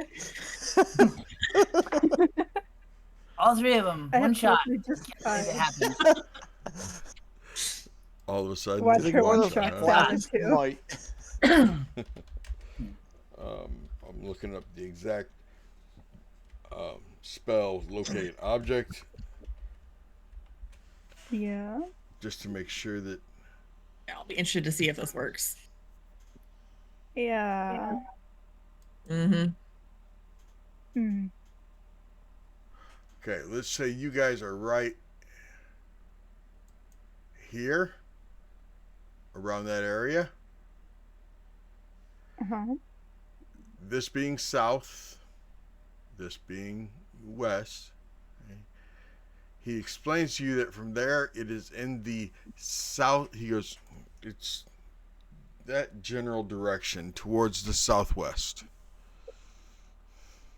Convenient. So towards like Luna Lake, Yes.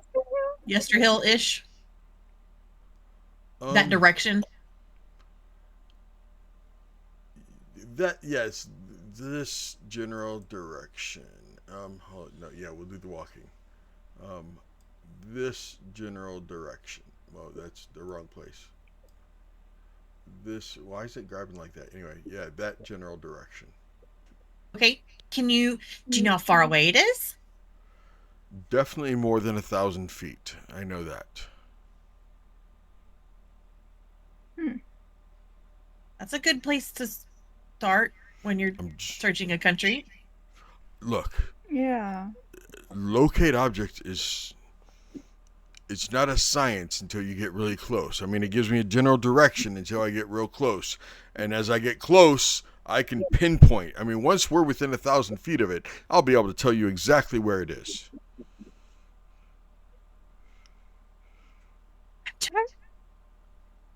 What? I'm just kidding. It's okay. Oh, I'm sorry. As I explained earlier, I don't really understand humor and A general sarcasm. direction is better than nothing. Thank you. Do you want me to tickle you? No, I'm good. I'm good. Thank you. No tickles. Okay. You just let me know. I can do it without touching you. I'm scared of that. I wouldn't hurt you.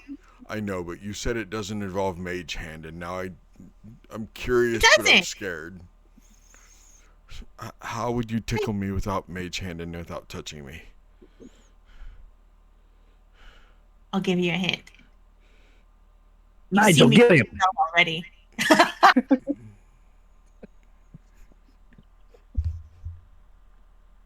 Thus Nigel got incinerated. That's the official attack command now of all my owlbears is Nigel tickle. You're gonna get an owlbear tickle if you're not careful. Yes, that's canon. Oh. So I don't actually know if it'll work, but I really want to try something. So just let me know when you want to be tickled. Okay, I'll let you know if and when that occurs. No, that's Kers. I'm gonna tickle you. That was a joke. Okay, I understand. Well, see, we'll work it out. We'll work on it. I'm gonna go read. Okay, you read. Southwest, Kers. But Vallaki first. Okay. It should go uneventful. It definitely goes uneventful. It is very, very boring. As my divination dice said, nat 1 for yes, something happens. Nat 20 for no, something doesn't happen. So yes, nothing happens. It is very uneventful. Interesting. You're telling me. The dice scare me when they do that because that's a definitive move the fuck on. So you guys arrive at Vallaki. Yeah, right. You guys arrive at Vallaki. And you introduce him to Lady Kalendriel. I don't feel like I'm going to do the introduction right now. She will explain, she thinks it's a great idea, because I just don't want to waste the time of that whole me interacting with myself. She thinks it's a great idea.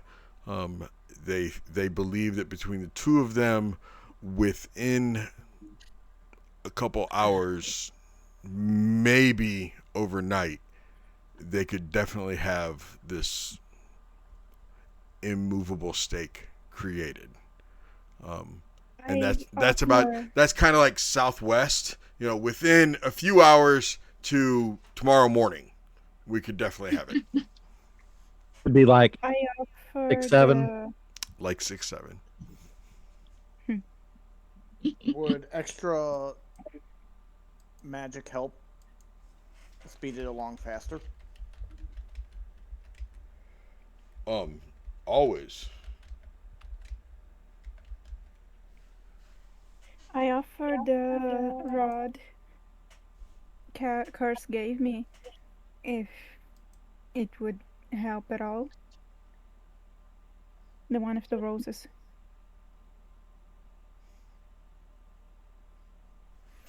Okay. Is there any magical properties to that? It's a semi rod of immovable rod. I'm trying to find the description in my notes. I am having partially low luck.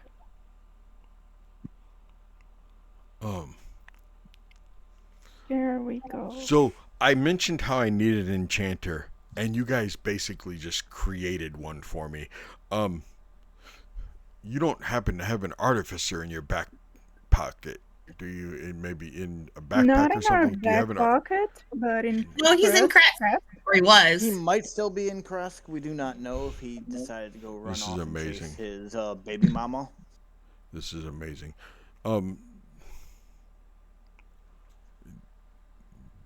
Do you have I don't even know who I want anymore, but every time I mention something you guys magically have one. we have contacts. Well, they're people, not things. Yes, people, not things. People, not things. Things is the class. Anyway, is there any way to find out if he's there? Can you message him, do a sending to him? do not have that I spell. don't think. Yeah. Scry? Can you scry? I can. Oh, Speaking of, both Mordenkainen, can I have my button back? Sure. He gives you back your button. Thank you. You're welcome. I found the description of the thing Kers gave me. By the by, Okay. the stick that acts has an immovable rod, but quicker. The curtain rod. That's right. The curtain rod that goes up to 10 feet. Mhm. That would,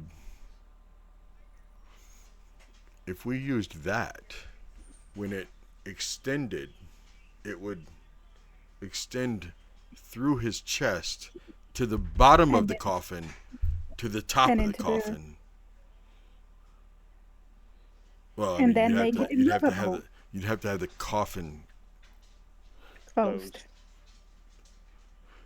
What we could do is Can we use Mage Hand to hold stake it? him, then lower the coffin, and then like have maybe Mage Hand, hold it down, and right before we close the Close the coffin, like that, coffin. we can see it. Use Mage Hand to do it. Boom. Oh, if we used a scrying on the item with the coffin closed, it would take a couple of us working together, but we could do it. Yes, ma'am. Can you just reshape the top of the coffin? I'd rather not. Like how? Like, if the stick sticks up too far, we can make the stick through the top of the coffin, and then we can just mold the stone back around it, so then it really can't be moved. You'll have to move the coffin lid, all the stone, and the immovable rod. Okay. Yes, I like that. We can definitely do this. I will work with Kalendriel. We'll do this. Can we get the artificer? Anyway. Or Kalendriel, would you be able to leave with us to go to Kresk?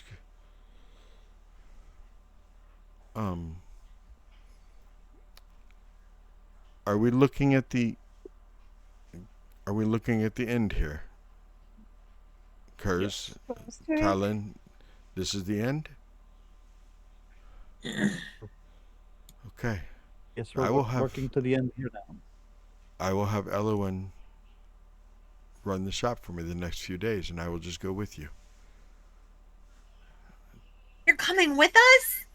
I will go with you to Kresk so that we can work with... It is Tobias, right? I've met Tobias. I know him, yes. I will go with you to Kresk to work with Tobias and Mordenkainen on making the immovable curtain stake. It definitely is. It's taking on new names every time we add more to it. Okay. Let's do this.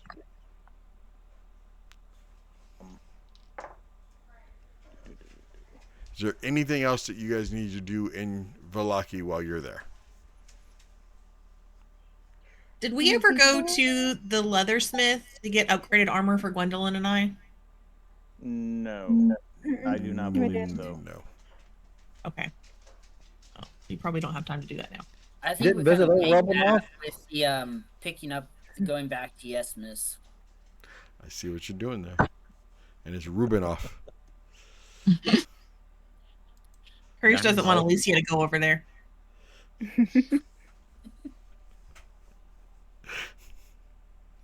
Do you want Alicia to is her try? own woman. She can go wherever she pleases. Right. That's a wise Kers right there. That's a wise Kers. Market. Okay. So you will stop by Rubinoff's to talk about leather. I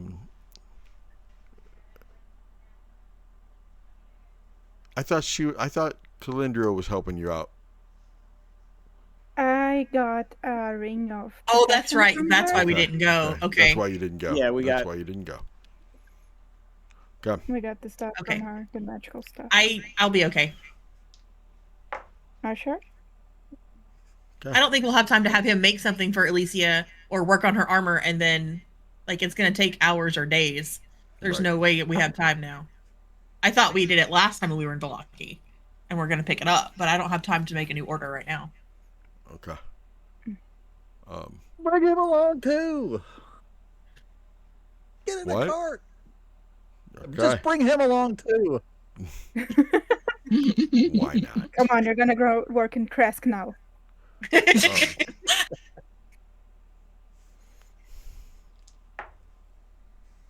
Okay.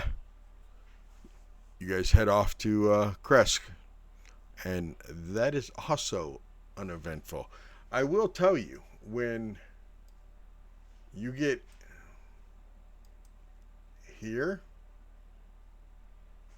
are you going down to get to Kresk, or are you going up to get to Kresk? I just want to know for map reasons. We would have went down because it's just a straighter path. I mean, we don't have to make that big turn. Okay. As you get to here, he lets you know that the Sun Sword is now in, what the hey? Let's just choose the ruler instead. As you're right about here, he says Wow. it's more in this direction now. So basically, It's moving If around.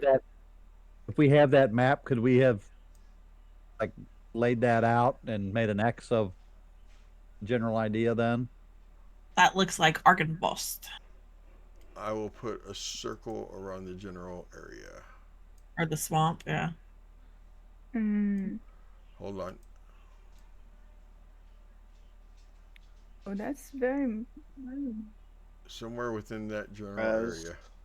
Swamp in Mm. Argynvost. That is far easier to look at. So what we do is we just turn Eilissia loose, right? Just let her go into the wilderness. But And down I'm there, sure it's she'll not come back, coming no out. problem. I mean, gonna go- we have the spell as well. I'm gonna go get Vlad, and my team and I are gonna scour the woodlands. And it wouldn't waste time because you can just fly back. He's able to give you guys a jump. Because when you were over here, it was this general area. Yeah. So it's probably actually smaller than that circle. That circle's probably a little too big. It's probably more like that.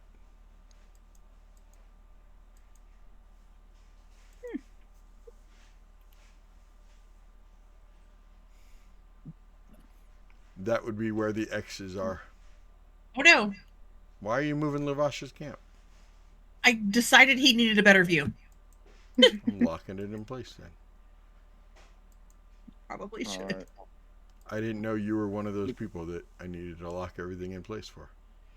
I haven't been yet. I'm expanding my horizons, okay? Okay. Called character growth. Right? She Right? spent too much time working with, like, playing alongside Runa, so now. There, everything should be locked now. It's where you Archivist, can't please move it. add that to the character arc for Eilissia. Dang it. Speaking of on. Archivist, it is 8:02. Let's go ahead and take a break. And when we come back from break, we will either be headed to Kresk or we will be headed to the Leading the X marks party. the spot. So Yep. And We will be Seti, back I in sent you a just- message. I Okay. sent you a message because everyone started talking. So I'm like, Okay, I'll just I will message read you, that, Belovar and when we they do. will discuss it when we get back from break, everybody. So see you in a few minutes, everybody. Yep. Bye.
And we are back. We are back. We were just having a really lighthearted discussion about frogs. Anyway, we are back from break, and we took a little bit longer on break. Usually I come back and talk to you guys, but we were talking about in-house stuff. So anyway, why is the Siren Sisterhood? Why is that? Oh, that's Thursday. That's why. Okay, it showed a little thing of Thursday night. Okay, you guys are all in Kresk. You arrived in Kresk, no problem whatsoever. And I do not feel like role-playing Tobias, Kalendriel, and Mordenkainen all speaking to each other. They all sit down and they get to work on the stake, on the immovable curtain stake. They start working on it. Artificer is going to save a whole lot of time on it because he can use some of his Artificer magic type stuff to make the item. Okay.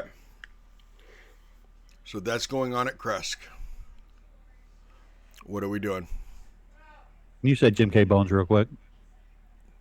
Jim K. Bones. Thank you. Okay. Was that for you or was that for him? It's for him. He's got a 35 stream streak going. Whoa, man. right on, Jim K. Bones. I know there are people who have like 60 and 70-day streaks, I think. Something like that. What are you at, But we sir? love everyone who has a streak going, and We love 35 is everybody. very impressive. We love everyone. Mhm. Yes. Thank you very much, Jim K. Bones. That's amazing, Crafty. Thank you very much, ma'am. Okay. I need to start somebody, don't I? Yep. The Triceratops sale? Oh no. You're supposed to not get her going.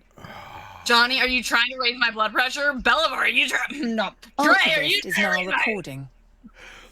Hey. Hey, look, it's Ava O'Clock. By the way, Twitch stream.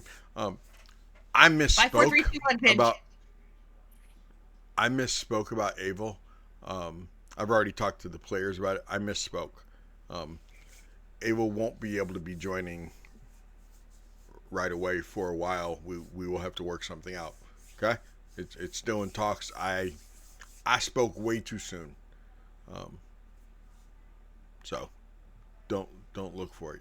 Okay. What are you guys looking for? What are you guys doing in Kresk? What's the plan? 3 days from now, you are going to be going to the castle. What are you doing for the next 3 days? How much time do we actually have left in this day? Because it's got to be about the end of it, shouldn't it? Honestly, I think it's so too. Because we went to Lavash, we ended at Lavash like at noon. Mm-hmm. And we didn't spend hardly any time in Vallaki. You So mean it's gotta be Kasimir, pretty not Lavash? It's Well, dinner same time. place. Yeah, she Dinner meant time? he meant yeah, it's dinner time. He meant you guys were at Kasimir's. Yeah. I was just looking at the map. I'm sorry. Early in the evening, just about supper time.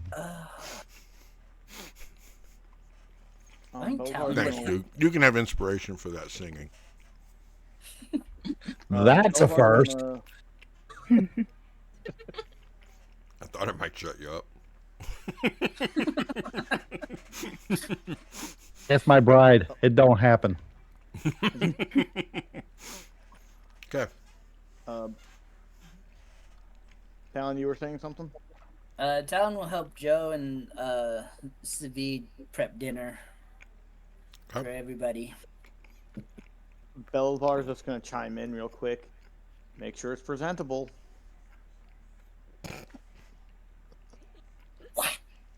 The wooden spoon.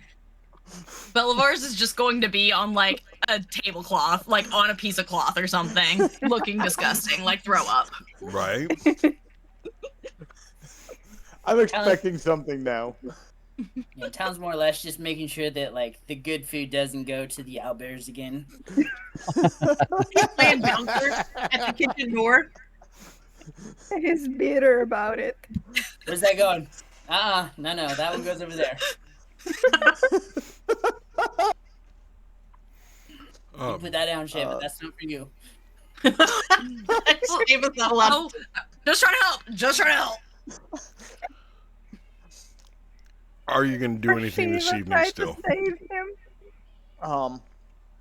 Well, the Food King Belovar's gonna try to help get the immovable rod, add his magical talents to it all. Okay. More magic, the better.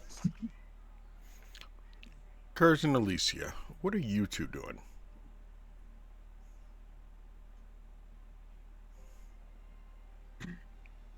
I don't really have anything until it starts getting dark. I mean, it's dinner time. It's dusk. After dinner, I assume when I first got here, I've checked on all my friends. But I'm gonna go try and remember what Kresk looks like.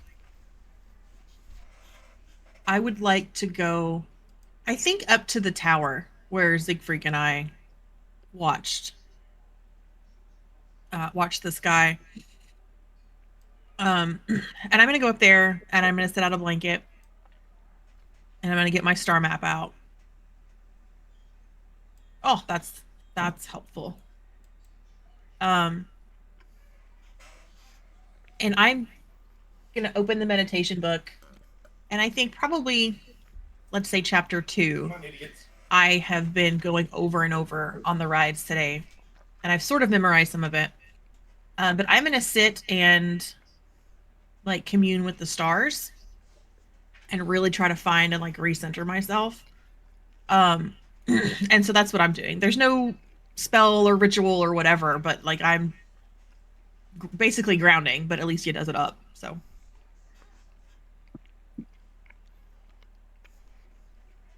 Hers would let her have her time. I would like to go down and just visit with G. Willie for the evening. Okay. Just kind of hang out and maybe run through the town a little bit, just play some tag or just spend some fun time together. Okay. You're also able to see Myrtle while you're there in town,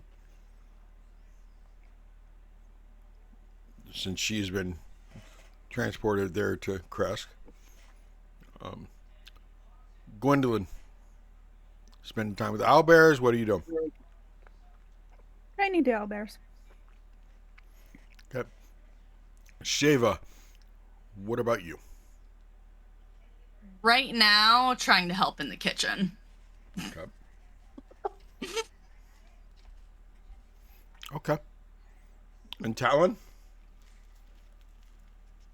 He's still trying to help in the kitchen, plus make sure the good stuff doesn't go to the owlbears.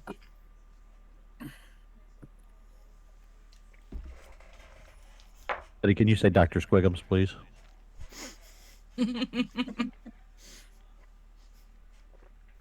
Dr. Squiggums! Thank you. Okay, you're welcome.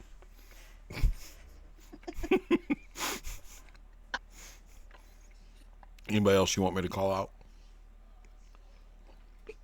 You didn't. You never said crafty. What's up, Crafty?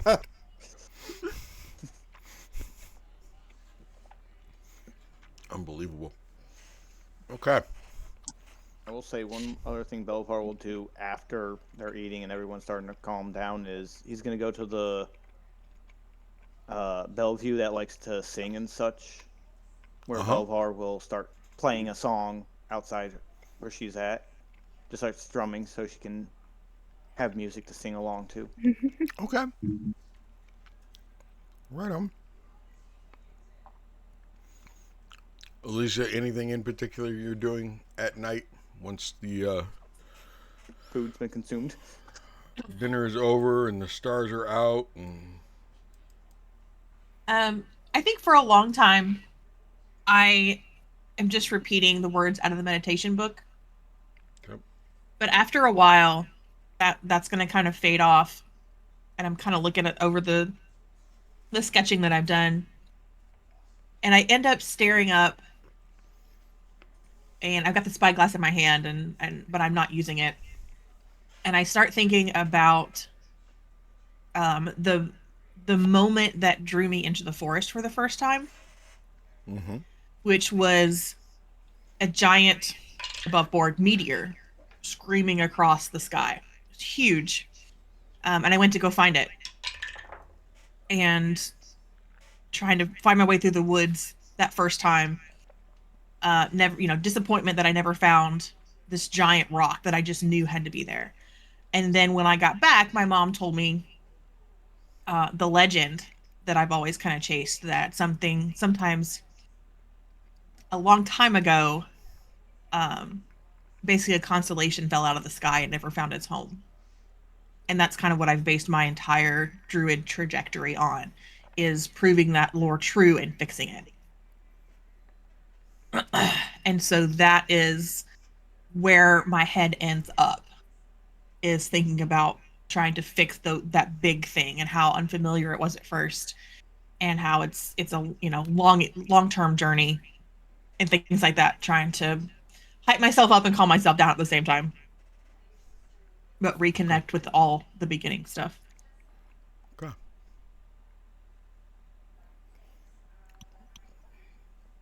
The sky is getting thicker with clouds. You can tell that tomorrow is going to be definitely overcast, but you're able to see a few stars.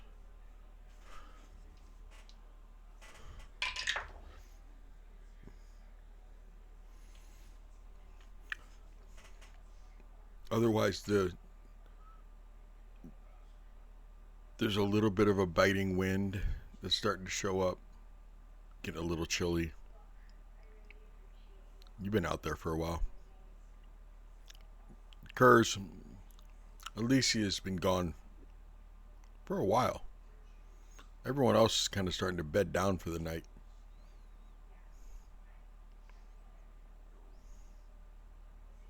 You go to bed? Or do you wait up for her?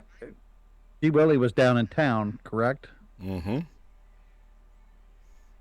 I would have on my way back up.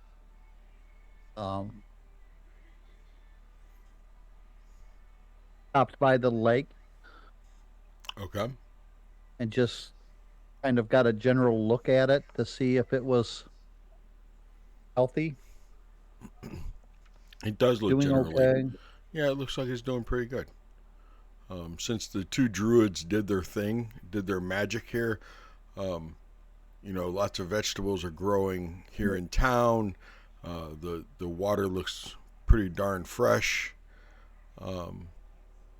It's a pretty vibrant little community here in Kresk. I'm not in any big hurry to get back up to the Abbey, which means I'm probably walking the same speed as everybody else usually walks. It's crazy. So you're slowly walking. I'm You're only doing what, half movement right now? Yeah, I'm meandering, and I'm like a quarter movement. Right. Zigzagging up the hill slowly.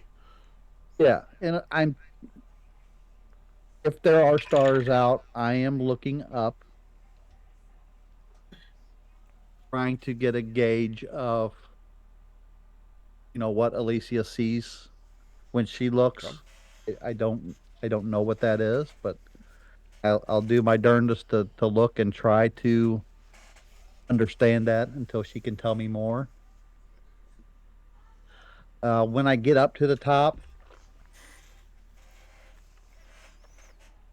yeah, I'd kind of walk around, just kind of make sure everybody is okay. And if she's not around, I would go looking just to make sure. Maybe I would reach out with my ring to see if she can answer me back.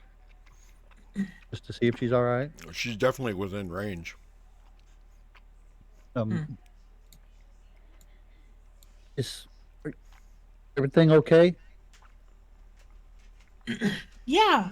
I'm up. I'm up in the tower. I'm spending some time with the stars tonight. Would you like to be alone? No. It's really cold up here, though. I can bring a blanket. Do you think Tallon and the others are gonna want us to stay close tonight, or can we sleep up here? Como? Porque eu tô... Sorry. We will deal with that tomorrow. If they're upset. Okay. I'd like to stay up here tonight. You're welcome to join me. I'm on my way. Cool. And I'll start laying out like the extra blanket and stuff. Okay.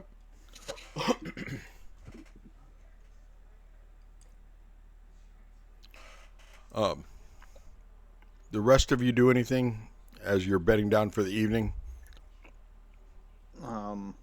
Belovar will clear out the silent spell off the ring. And he will cast... trying to find a level 2 spell. Yeah, why the heck not? Because it's always so useful to do. He'll have... he'll do Misty Step into it. Okay. Tallon? Talon will probably sit on his spot up on the walkway, way into the night, and just kind of ponder his thoughts and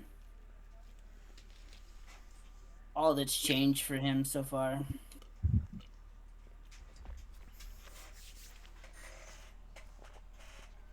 Sheva?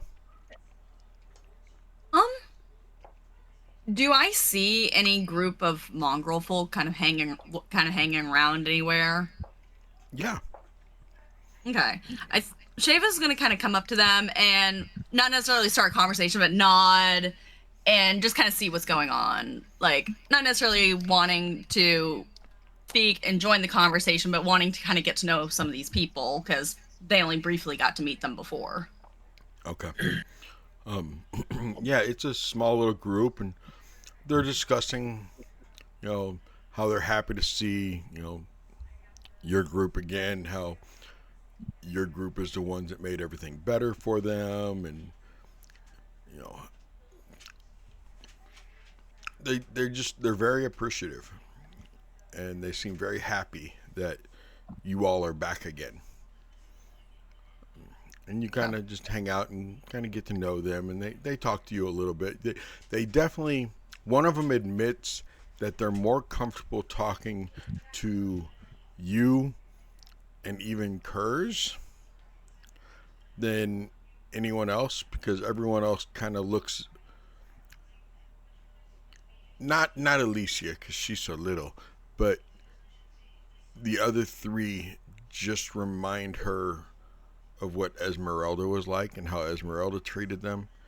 Reminds them of how the abbot was and how he allowed them to be treated.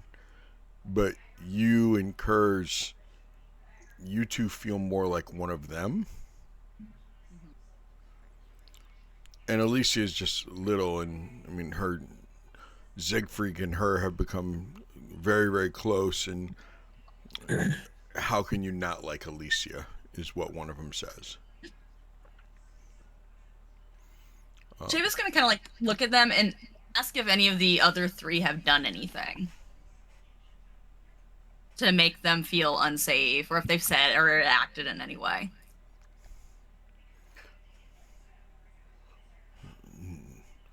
Or if it's just them being. No, Shiv. They not do. it's bad of us. It's bad of us. We should not judge them by what they look like. We be judged by our looks. We should not judge, but they people look like them they have never treated us good. So we see those three. We see those three, and we just used to them not treat us good. But they not do anything wrong. They not. They nice. They help. Red hair lady helped make the ground like produce food. She did. Nice. Yes, she nice. See, I mean, there is a certain level of bad exposure you've had. I suppose it's understandable that they would bring you unease in some capacity, even if I'm glad to hear they treat you well.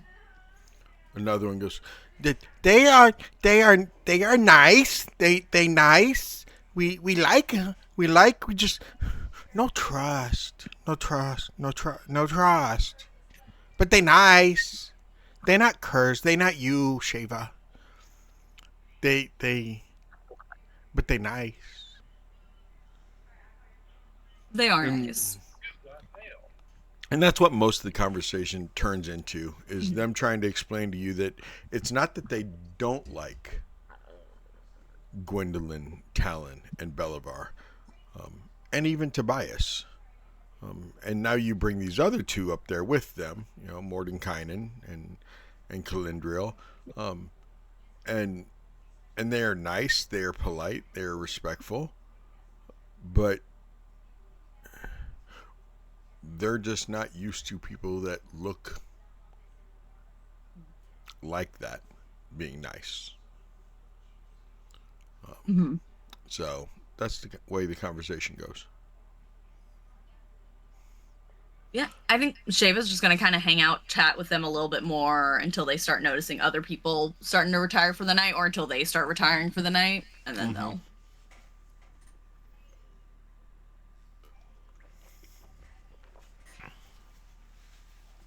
And Gwendolyn, what about you? I have a chat with Joe, ask how it's going with David, how's everything in Kresk, the usual stuff. After, I'll keep watch from a window or from the courtyard, it doesn't really matter. But I'll keep watch before taking my 4 hours. Okay. The night goes very uneventful. It goes pretty smoothly.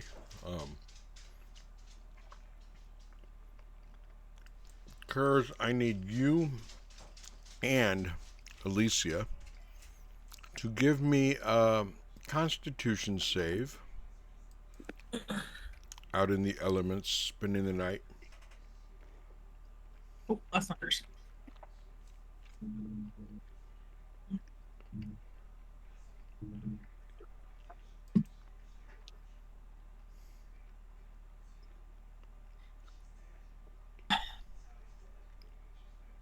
I got a 23. With my boon from the mist I got from Crafty, I got a 6.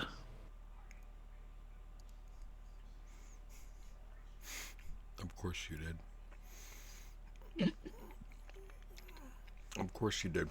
What about didn't somebody give an advantage up there?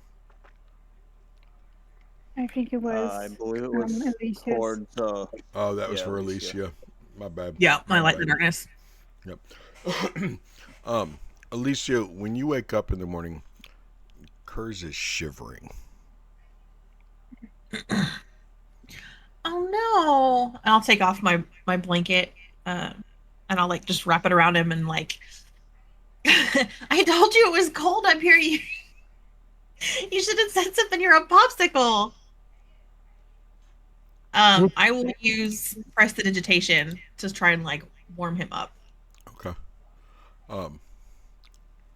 Kers, you slept like poop. Like total poop. Without even a litter box poop. And, Not in a better place. Good. You can have a level of exhaustion. It was worth it. Fine. Start like packing up and like making him come down so he can get warm. Every once in a while, he will sneeze. He definitely caught a cold. He will have hot tea when we get to breakfast. Okay. The rest of you wake up uneventful. I am curious though, Sheva, did you sleep with the mongrel folk that night, or did you retire with the rest of your party, or maybe with Gwendolyn? Ran into Gwendolyn on the way back. Okay. And kind of just like hung out with her until I fell asleep. Okay. And Kalendriel would have eventually came to meditate near you two. Possibly when Gwendolyn meditated, she would have also, whatever. But you all wake up and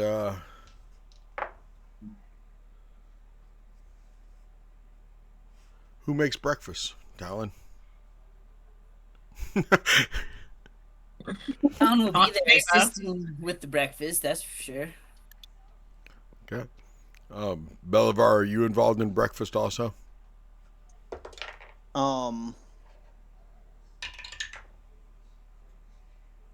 Yeah, Belovar will try to help. Okay. One of you two go ahead and give me that performance roll. Let's see how breakfast is today. I'll roll that. You can have advantage because there's several people helping. All right.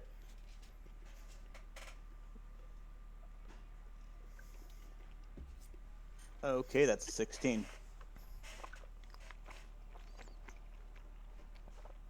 Breakfast is good. No, it's not the greatest, but it's good. And it's filling for everyone. There's enough for everyone. It's a good morning. Mordenkainen, Tobias, and Kalendriel explain that there's definitely a lot more involved in this than they thought, but they will have it done by tonight. Okay. I think we, as the rest of us, should check out those caves that we were told about. Or did we want to try and figure out where the sun sword is? Oh, that's Are we doing that tomorrow? I feel like the caves are here in Kresk, correct, Belovar? Yes. That's a good point. You can't throw Perhaps points down below. Perhaps we do the caves first, and if we still have time, we could do the sword.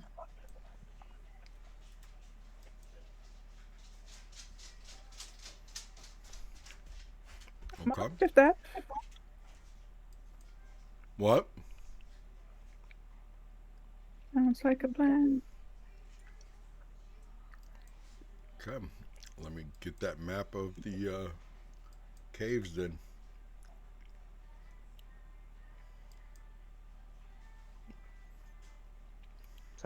I desperately need that level up. I desperately need a level up so I can change my meta magic up so I can really go all out without having to worry about it. Because I need a certain meta magic where I can choose Careful who spell? makes saves. Mm-hmm. Yeah, the one that allows me to choose who Choose can your make target. saves. Mm-hmm. The useful one. Yeah. I didn't need it until I was able to pick up Fireball. And I was like, yeah, I need it now. And guess what? I looked at my character sheet and found out I have Fireball for like Okay, so I thought you used it we before. have Blue Fireball, I haven't. and then Belovar's Psychic Rendition Fireball. Normal fireball is like a 3rd level or a 4th? Yeah, it's a 3rd level. It's a 3rd? Okay, I can Yeah. cast it as a 4th, as if it was a 3rd. I have all the way up to 6th level spell slots, so. But mine's a little bit weaker than normal fireball because it's me recreating it off of memory. Ah, right. What I meant is, I can cast it as a 4th level, but spend a 3rd level instead. That's because you're druid Because I circle, blink. right? Nope. Because of the blink. Oh, nice. Oh yeah. Yeah, Ailey's Sorry, boon from the I- blink is pretty sick. Yeah, it's nice, right? Sorry, guys. That I'm was mapping awesome. this out for you.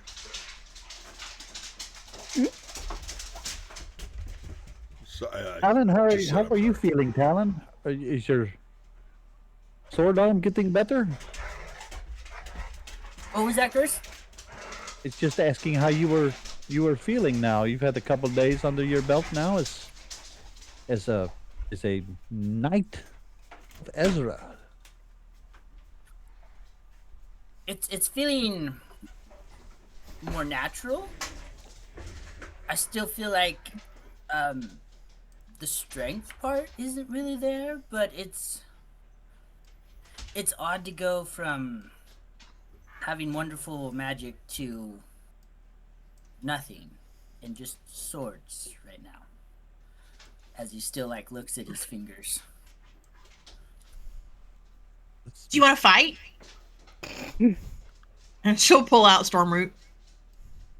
Can we spar with sticks, perhaps? No, real weapons. You guys need to be used to using these, especially since you're both so new to them. I mean, This seems very dangerous. We Well, have I mean- healers. we can use the stick, but then like you don't get used to throwing the weight. All right, fine. Let's try this. Okay, both of you go ahead and do your attacks. Oh, can you move away from the table first? Come on, Tallon, let's go outside. Fine. We'll go outside. Okay, now I'm not going to hit you very hard because that's not sportsmanlike. So this is just pretend, and it's just sparring. So I non-lethal am gonna damage. hit you, just not very hard. I'm going to hit you, yes. I just want to make sure you can block with your sword and that you can hit something. And I'm pretty little, so if you can hit me, you're pretty good. Okay. I feel really good, and he just kind of. I rolled a nat 20, which is like 26. I rolled in that one. You like drop your axe right as I'm like, whoop. I go to swing and I just it slipped out of my hands. Just Are you right okay? across the face. Are you okay? Yeah. Are you sure? Oh, that was good, Talon. That was really good. Are you, that doesn't seem like it's good. No, we're good. Okay, well let's try this again then.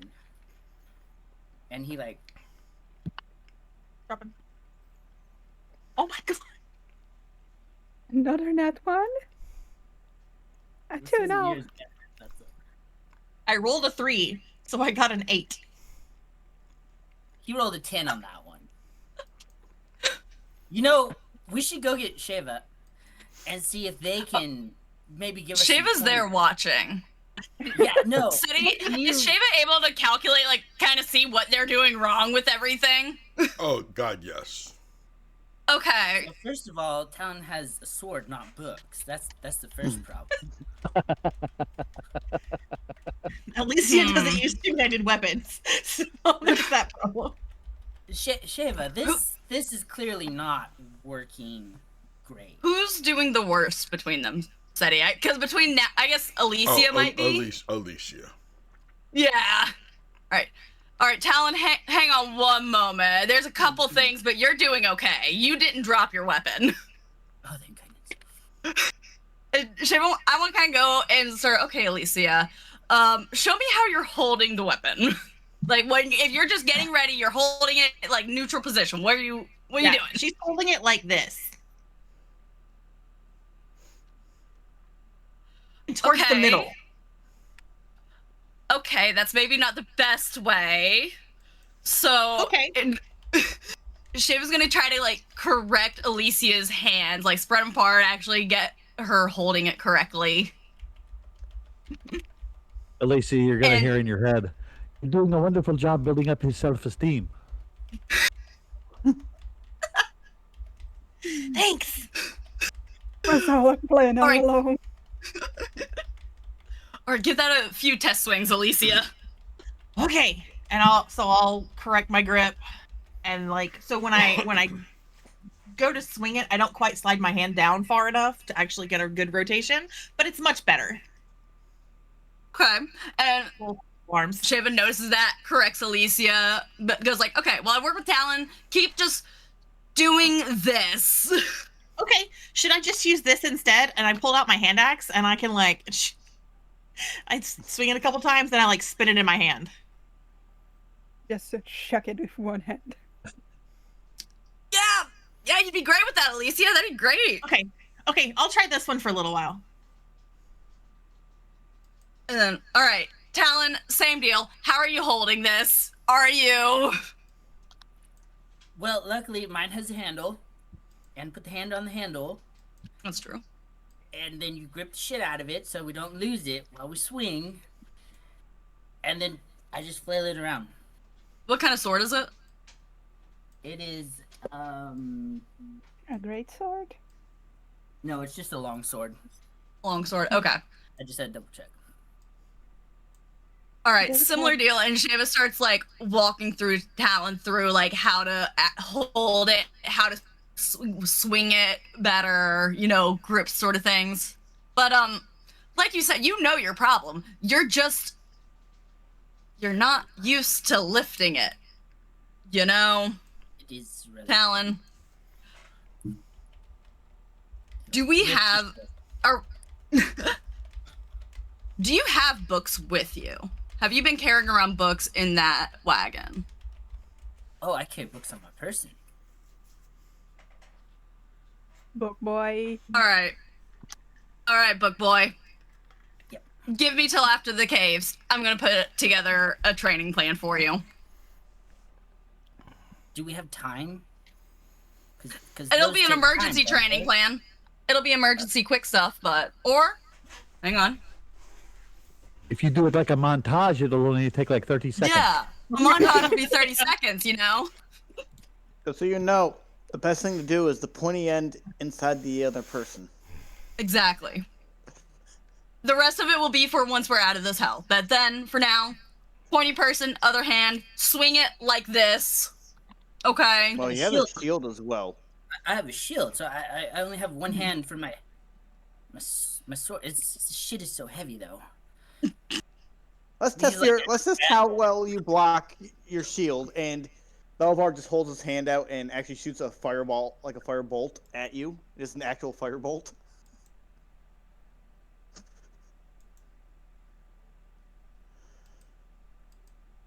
I mean, it's not pretty, but it's not like the shield hits him in the face. No, Belovar's gonna actually shoot.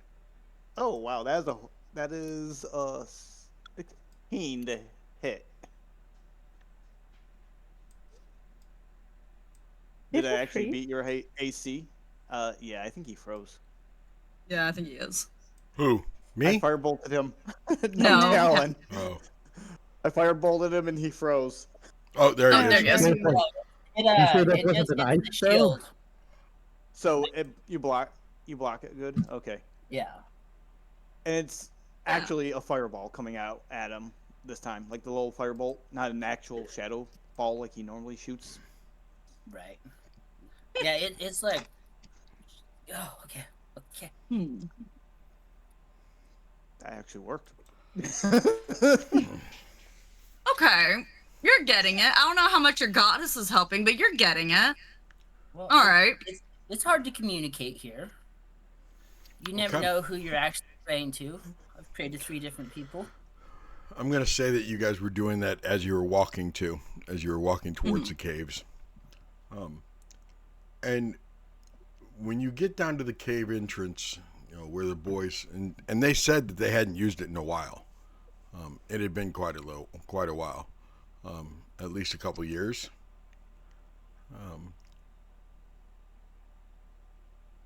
You get down to the entrance and you start seeing some remains of wolves, and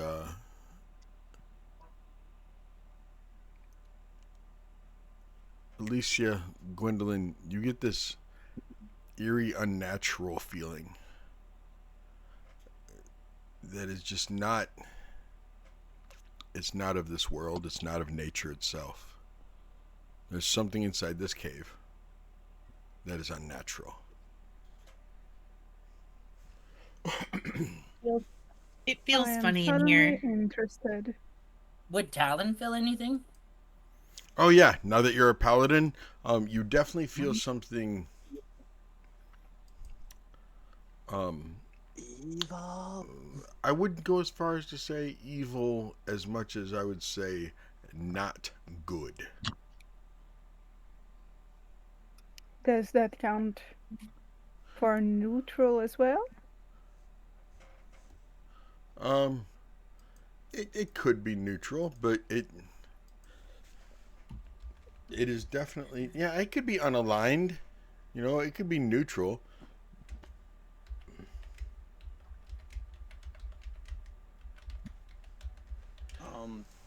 Guys, Kers, can dance you some dancing. Go ahead. Sorry, sir. Kers, you can smell. There's an animal in there, a very large animal.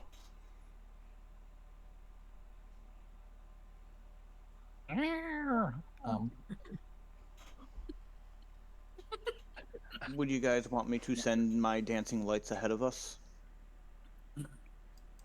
Well, if it's waiting for us, that'll let it know we're here. Yeah. It can go pretty fast, and We don't want to startle it either. So. I can be a little sneaky too. I can do a little of both. Usually. I'm a little tired though, but I can do my best. Can we sense about how far away this is? It's definitely more than 100 feet away. I mean, it's you can smell it in there, Kers. Ladies, you can sense it in there. But you don't know how far in there it is. Okay, let's just get this done with. I walk in. Yeah, Belovar's gonna just quickly cast mage armor. Just see shadows wrap around him into a coat of armor almost. You want me to go ahead and see if I can see anything? Just don't get too No. far ahead. Yeah, do not get too far ahead. If I do, I can rush back. I'm more worried about it catching you from the side or something. You worried about something catching me? Yes. Like on your Talon. blind side or something. Okay, well, if you get caught, you have to yell really loud. There you go. If I get caught, I don't think yelling will be an issue. 60 Alright. feet dark vision. Can I see anything? Yeah, Yes. a lot of us have like that lovely 60-foot dark vision. I think I've got to 120.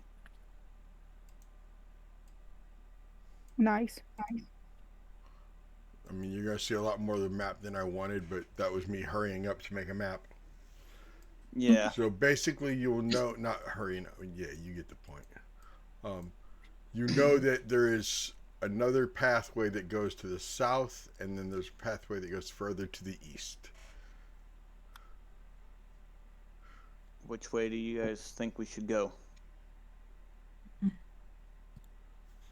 Can Which I way do we sense the thing? do? You start hearing some snorting. Do you guys want me to send Whisper? That Whisper died. might be useful. Remember? You never brought Whisper back yet. Okay, so I can bring Whisper back though. Yeah. And if we have, it says it's a ritual spell, but that doesn't have a time. Normal Ritual hour, ritual isn't spells it? plus take 10 minutes to cast. You could have done that as you were walking. Well, you were practicing with your sword, but anyway. could have done it in the morning. Or Yeah. Beforehand, yeah.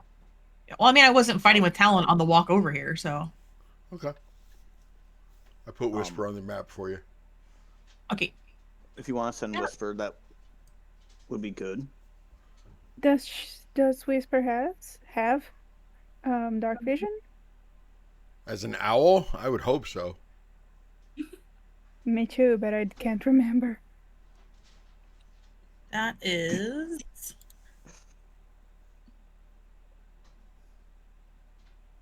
Yes. 120 feet. Kers, do you want Whisper to go with you? Or do you just want Whisper to go?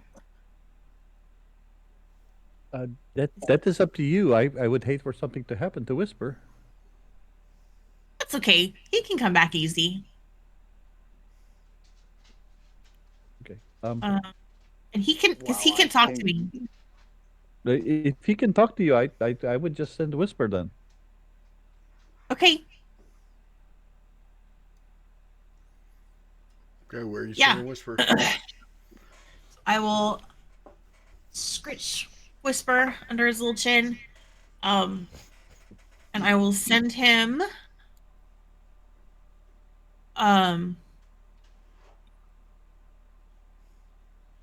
let's see.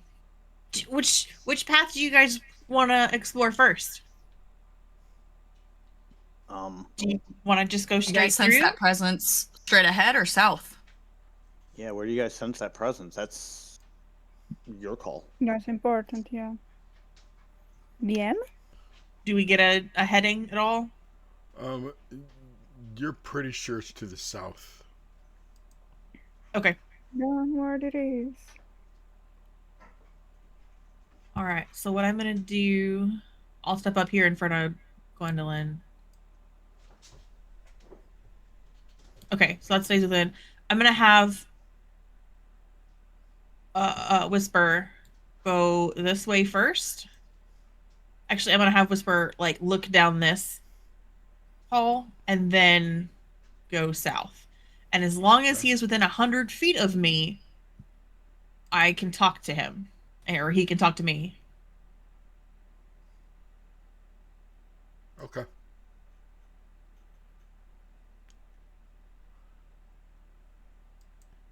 He's on the map if you want to go ahead and move him.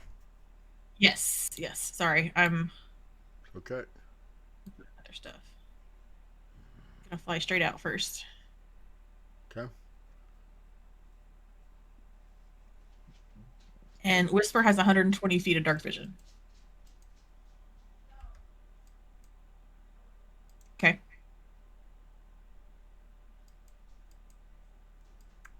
And then once he gets down here, I'm gonna put my hand out on whoever's next to me. I guess it's Tallon and Gwendolyn. And I'm gonna close my eyes and I'm gonna let him have him let me see through his eyes and hear through him. Okay. As you do so, just as you are like doing that, as you are getting ready to see through his eyes, you hear a thunderous bellow. And I need Whisper to give me a DC 16 Constitution save. Whisper. Have an owl is what I have. Right?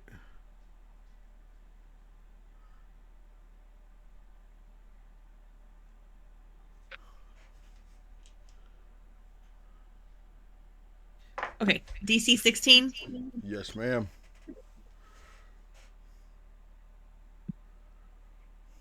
That is a big no. Okay. She will take a shit ton of thunder damage. And when I say a Wow. shit ton,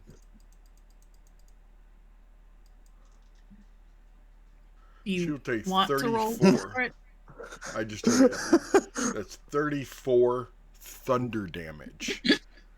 And you guys see like some of the rocks on the side of the cavern just start, shaking a little bit and dust falling and everything. I assume Whisper doesn't have that many hit points. No. So No. Whisper, Next level, though. Next level. Yeah, really? That many, huh? Okay. And she No, will Whisper just goes vanish. poof. But the last thing you got to see before it happened was charging towards her was a massive monstrosity that resembled a bear with elk horn antlers.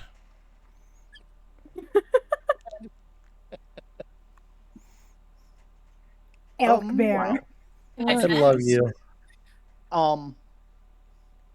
Would I be able to see it at all from where I'm at? Yes, because of how it's charging. Because it was charging that direction. So let's go ahead and roll some initiatives real quick. Sure.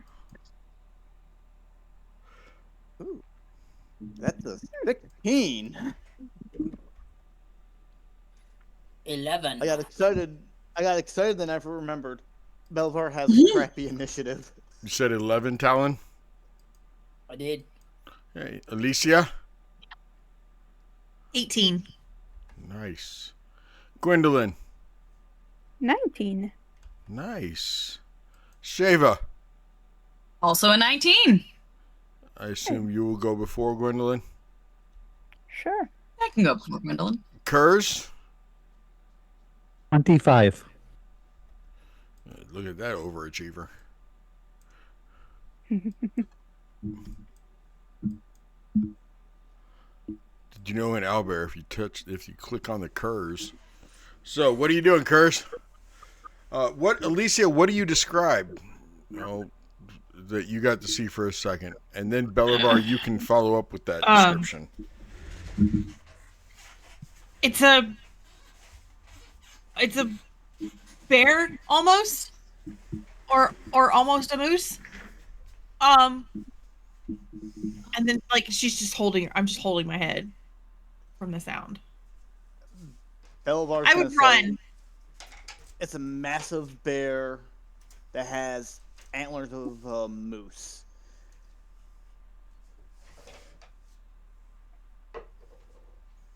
Say what? Hey, what are we doing? I'm going to click on the little triangle, which is actually a square. Then click on the person. Oh, that's not even full movement.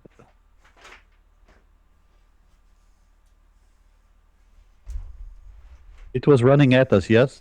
Yes, it is charging towards you, and I have to make a run to the bathroom real quick. Okay. Bye. That is 4 natural 20s. Nice. Four natural 20s, and the bear elk goes flying across the cave. If he actually had given me a chance to react or do anything, I was just going to have Belovar scream, halt, using command. Would that work on monstrosities? You speak a one-word command to a creature you can see within range. Yeah, creature, not monstrosity.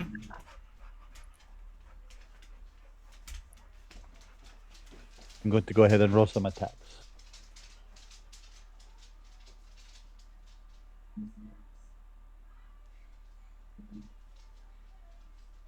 Typically, I don't know. Well, all spells, unless they specify, like charm person, specify it as a creature. Like specify creatures as a broad term of what you're fighting. Mm-hmm. if it's specific, it would say like humanoid or monstrosity or Yeah. something else, right? And then overall it's it would creature. It would be specific. So I mean, that's still an option. Does it say the creature has to speak the language? Usually they have to understand it. That's what I meant, As- not speak. as it I- reads is you speak a one-word command to a creature you can see within range. The target must succeed a wisdom saving throw or follow the command on its next turn. And it gives the 3 choices. Well, 4 choices. Doesn't say anything about understanding the word, like understanding the language or not.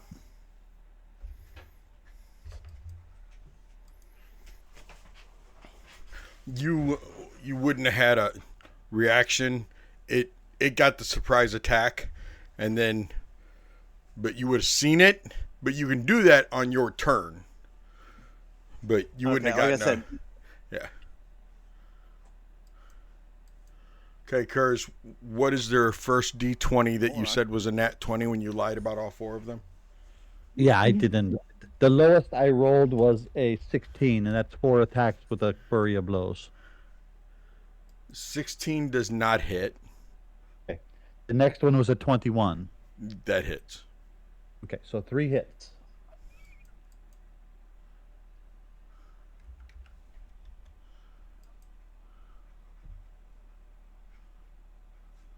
It is 6 damage. Plus 10, so 16. Plus another 10 is 26. Plus, let's see, I think I can still do sneak attack because of my swashbuckler.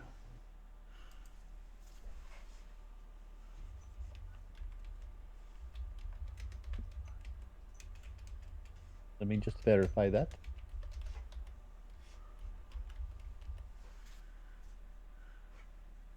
Pardon me.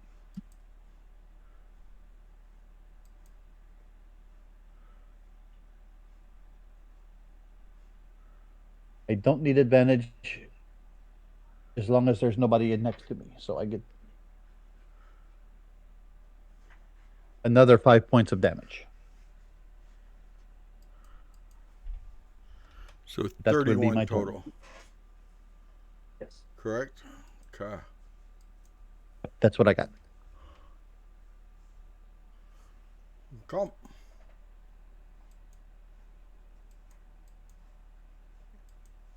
Next is Sheva, then Gwendolyn.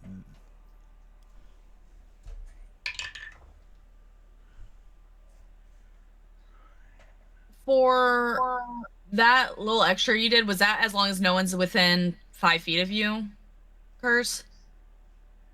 If you get within 5 feet of the creature, then I can flank, and I'll get advantage anyway. Oh, okay. Yeah. I am covered no matter what you want to do. I've only got enough movement to get right next to you. So I might have to wait to flank for the next turn.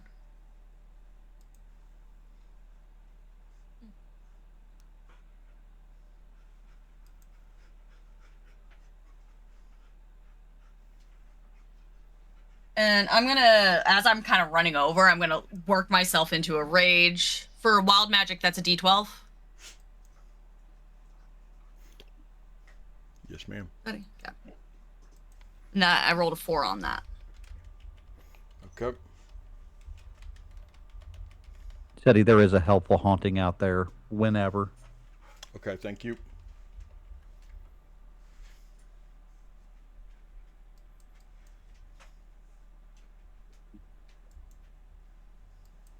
You said a 4 on that Yeah. wild magic? Mhm.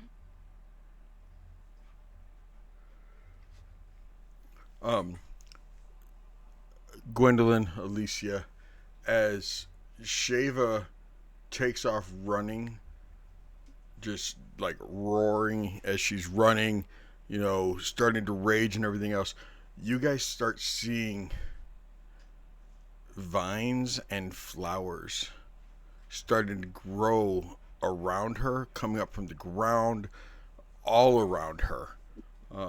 Damn. And 15 foot.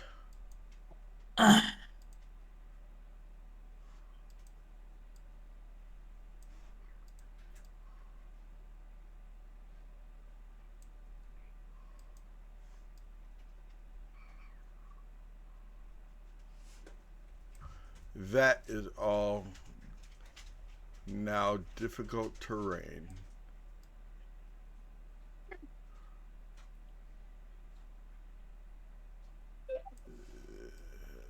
Okay.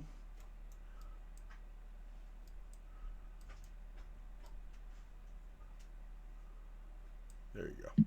That is difficult terrain. For you included, Sheva, but I don't think you plan on going anywhere. I mean, you basically... See, I knew... That's why I tell you can't be in here. Get out. I mean, I'll run to the other side for the flank, but... Oh, I have something planned. Oh! I have something fun planned. Okay. Wait. Roll aside load was an 18. Did you say the That lowest hits. you load? She did say the lowest she... Yes. The lowest she It was a load. 27 and... I like that. I'm stealing that from you, Duke. Damage.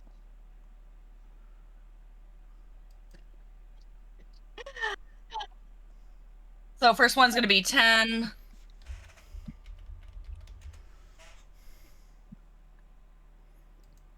Second one's going to be 13. 10 and 13 is 23 where I come from. There we go. Yeah, but that's Basic Missouri, so somebody addition. check. What was that, everybody? What'd you say, Mir? I said, yeah, but that's Missouri, so somebody check. Yeah, somebody better check. Hey, wait. I'll get that helpful haunting here in a little bit, Johnny. Hey, is that your turn, Sheva? Yep, that'll be my turn. Okay, Gwendolyn, you were up. I'll take a few steps this way. There we go. And I'm going to hit the thing with poison spray. Does a 14 hit it? 14 does hit it. Oh, nice.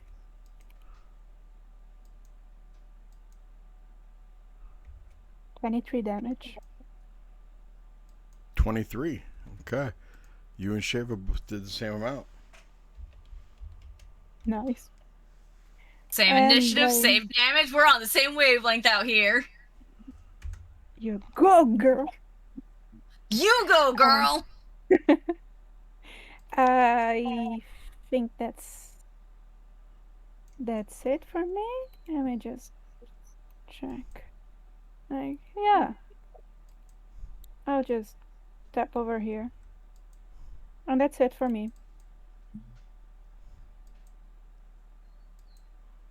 What the hell is your problem? Not you, obviously. So many. So I was many? so getting ready to answer that. Probably would have took us Like, to where the do you end want of me to session start? now. Mm. Would you like chronological order or alphabetical? I'd prefer alphabetical. So it roll. Yes. This is weird. Something happened to my...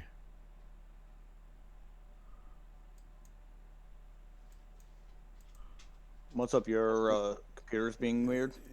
Yeah, it's not taking my it's messing up all my formulas and everything. It's really rather weird.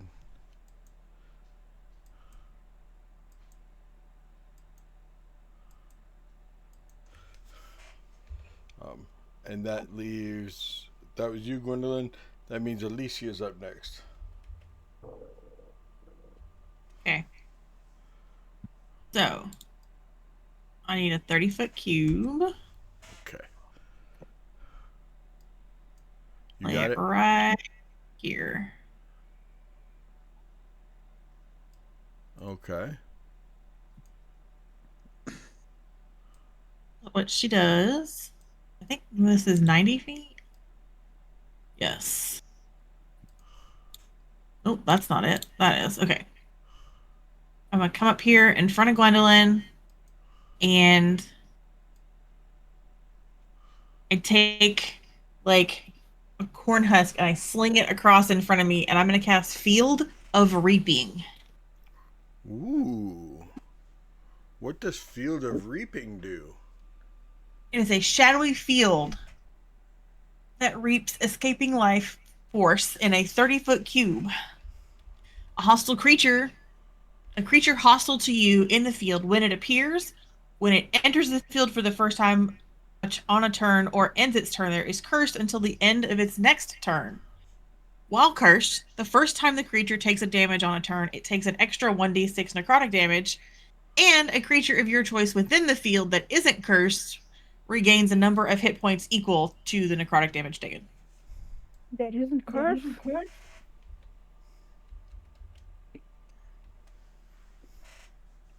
A shadowy field. Belovar just loves that spell. That's going to play into what Belovar is going to be doing. What is your problem here?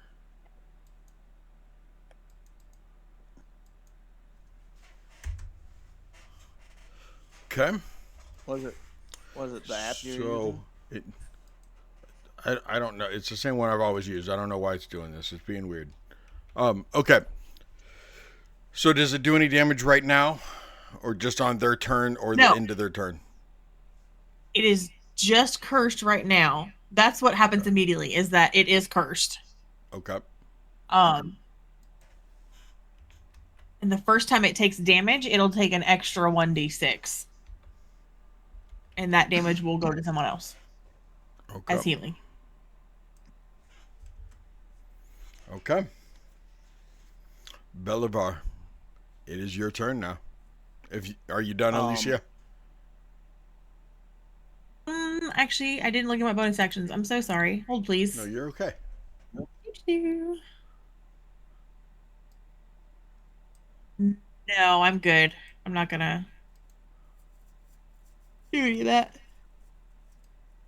All right. Thank you. Belovar's going to move 5, 10, 15, so he has a better line of sight of it and has a better visual of it. He's going to raise up his hand and cast Phantasmal Force, where I'll need an intelligence saving throw, where you have to be 18.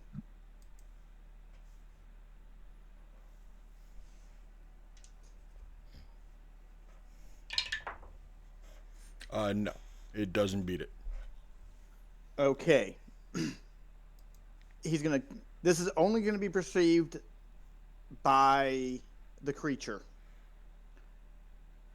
The shadow of it is going to warp in, and I'm needing a 10-foot cube where that creature is going to be seeing another version of him.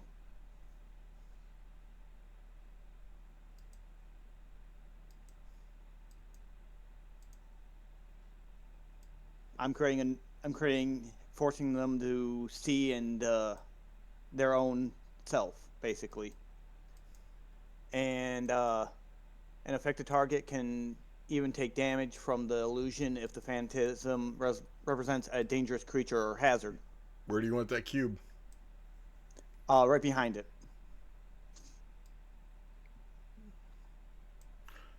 Is it just a visual thing? It's going to be visual to them, but he can take damage to it. So it's going to be taking 2d8 psychic damage on each of my turns. It doesn't say anything about this turn or not. So, DM, that is your call.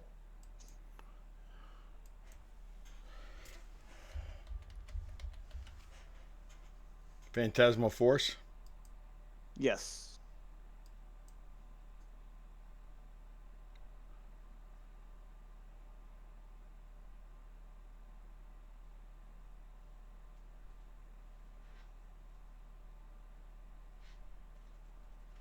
Okay. No. Is that Archivist going?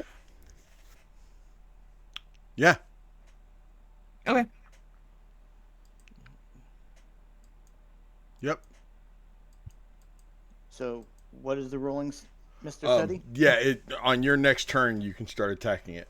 Start doing damage to it. All right. And it will. I'm not sure how it'll rationalize the fact that another version of itself is now appeared behind it in a very shadowy form. I doubt if it would care about rationalization right now. I don't think it would care at all about rationalization. I think it would just see it and believe it when it sees it. It's behind it though, so it's looking forward to attacking Kers and Sheva. Is that your turn, sir? Belovar's going to say. Belovar's going to look at, tell Kers and Sheva, force it to look behind. Okay. Okay. And that's the end of my turn. Okay. Tallon, it is your turn, sir. Because it rolled. Hey. It also got an 11. Hey, what's that behind your shoulder? I'm curious how they're going to do this. There's really not a lot that. Oh shit.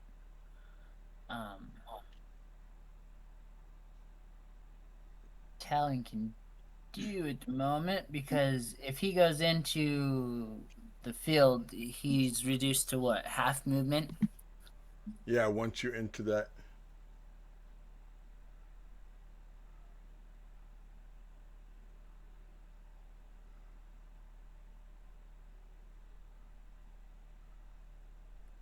He'll come to right there and then fire a crossbow or his handheld crossbow at it.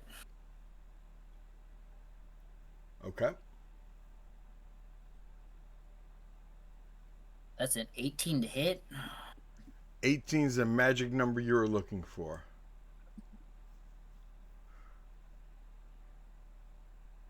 With 3 points of piercing damage.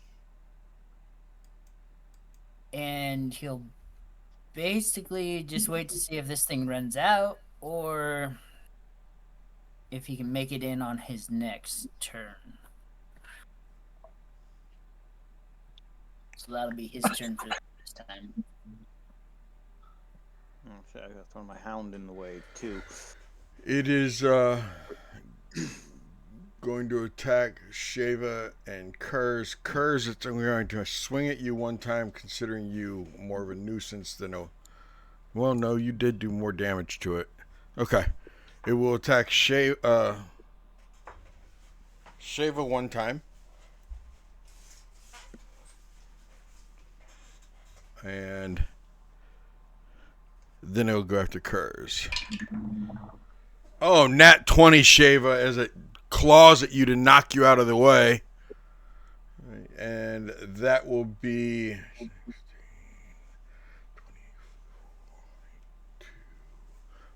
2d8.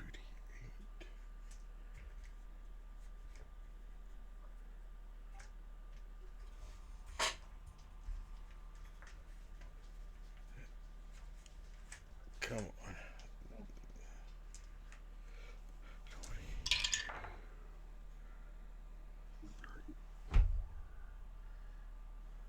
That's 40 slashing damage as it just lays into you with this claw.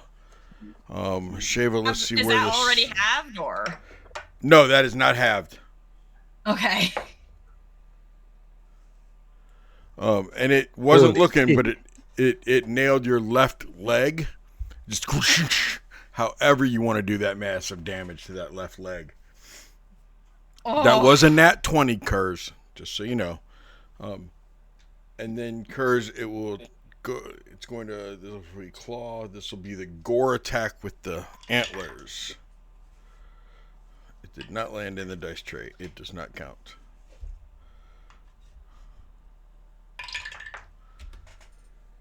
Kers, the gore attack is 16 to hit. Good miss. And the claw is a 23 to hit. That will hit. Okay.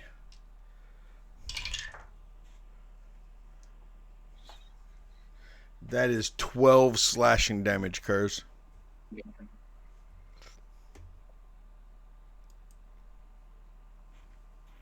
Does Eilissia's thing kick in? Eilissia's thing kicks in. Well, I thought that was that when it takes damage or when it attacks? When it takes damage. Okay, then Well, I it mean, didn't like take. a curse where it ends Well, its turn. Tallon did 3 damage to it. Did it? Okay, I missed. I'm sorry. I was looking at other spells. So what happens with the 3 damage that Tallon did? It needs to take. There it is. First time a creature takes damage during a turn, it takes a d6 of necrotic.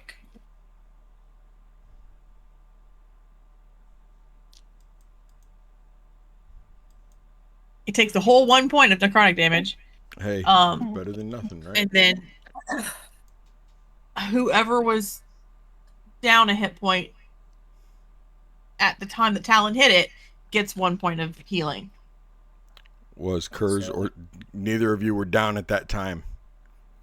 Okay, that's what I thought. Okay. Top of the order, Kers, you were up, and you just saw this massive attack that it did to Sheva. I'm okay. I'm going to go around the other side, and we can rock'em sock'em. What's that? Yeah, what's our rock'em sock'em? You rock 'em, and I will suck 'em. Do I see this phantom bear off behind the other one? How it works is only it will perceive. Let me pull it up. Yeah, only you do not see the phantasm bear. You do not see it, Kers. So you can move right behind it. You could move to right. Yeah. Will that give me flanking? Over one more, Will. Over which way? One more. This way? Right there. Yes, sir. That gives you flanking.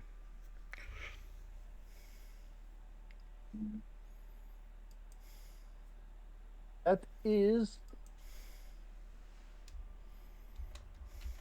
19 to hit on the first one.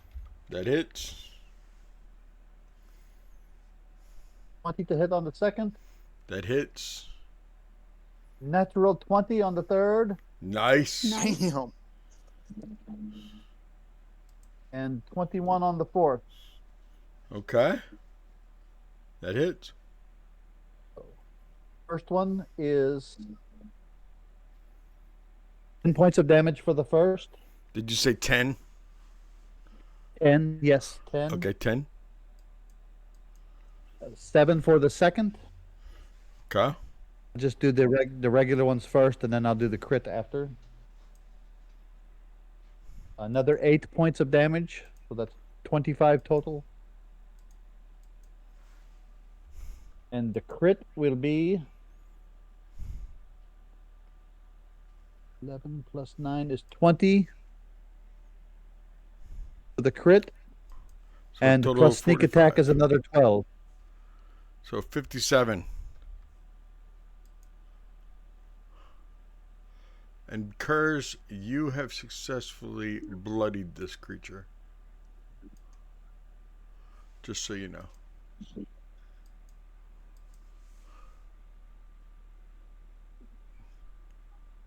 Did you just make that bloody? Yep. Or was it already, did it already have that red in it? Oh, yeah, I just made it bloody. That's the bloody icon. I just bloodied it for you. Is that your turn, Kers? Yes, that is bonus action, and movement. Okay. I mean, Sheva. I could run away and it wouldn't do nothing, but I don't want to. Okay. Sheva, your turn. All right. I'm gonna sit here and I'm just gonna start whacking at it. So Okay. 27 and 17. 17 does not hit, but everything else does. Everything else, meaning the other one.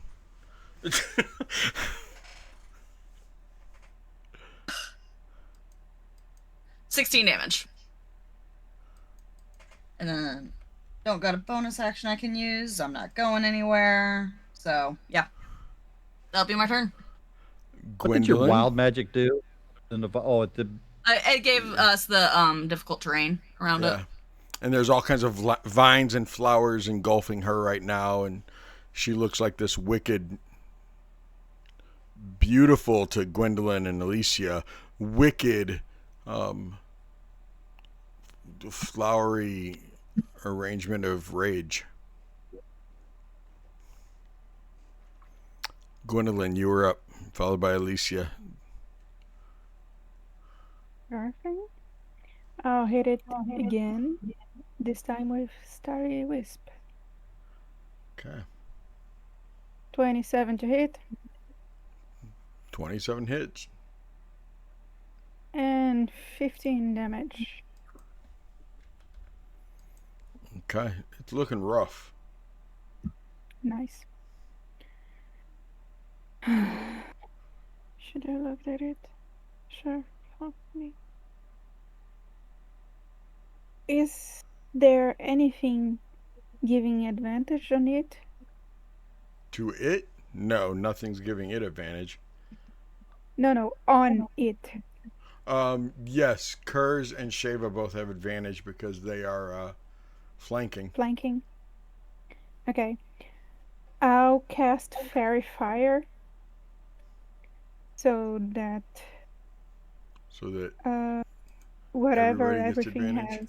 Okay. Yes. Doesn't All of you matter get where you are. advantage now. Okay. It Phantasmal has to Force make does a- not get advantage. There's a save for that. It has to make a Dex 17 save. It has a trash dex. And Oh, it what a is pity. And a nat 1 is even bigger trash. Nice. So, Mhm. yes, it is engulfed in fairy flames. Nice. Alright, I'll draw a little cube. Okay? And Is that your turn, ma'am? yep, that's my turn. Okay. It's straight on top of him. I can't make it colorful. It doesn't really matter. We have so many things on this one little creature right here. Yes. Trying to make it a little more. Never mind. There we go. Is that your turn, Gwendolyn? Yes. Eilissia, you're up. All right, I'm gonna see if I can make this work. Haha, yeah, I can. Ooh. I'm going to. Move up to And that 50. point. Yup. And I reach in my bag again, and I pull out a crow feather, and I flick it forward. I'm gonna cast Murder of Crows. Oh my god. Okay. Okay. I need a Dex save of 17.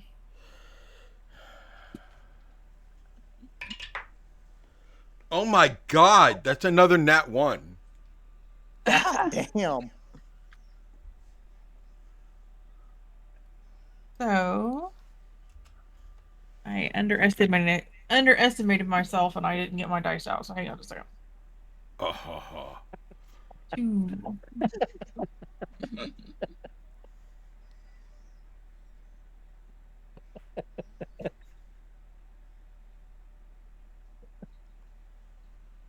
I love you, Fluffy.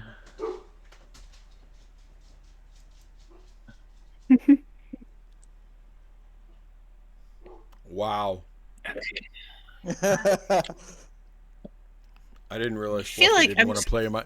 I didn't realize Fluffy didn't want to play my games anymore, or he wanted a new character. I didn't know that. I just took fucking psychic damage from that moose elk joke. Hey, I cast Milk. no spells on you. Oh my gosh. All right. 2. Serious psychic damage. Why don't you, Fluffy, go ahead and roll 2d6 to my psychic damage, please? I want to know how much I took. That really does suck. 6, 10. Yeah. That is 12 damage. But it is blind. That's awesome. It is now blinded also. Among the many other things. And it's another 4 damage on top of that, so 16 total. And Kers gets 4 points of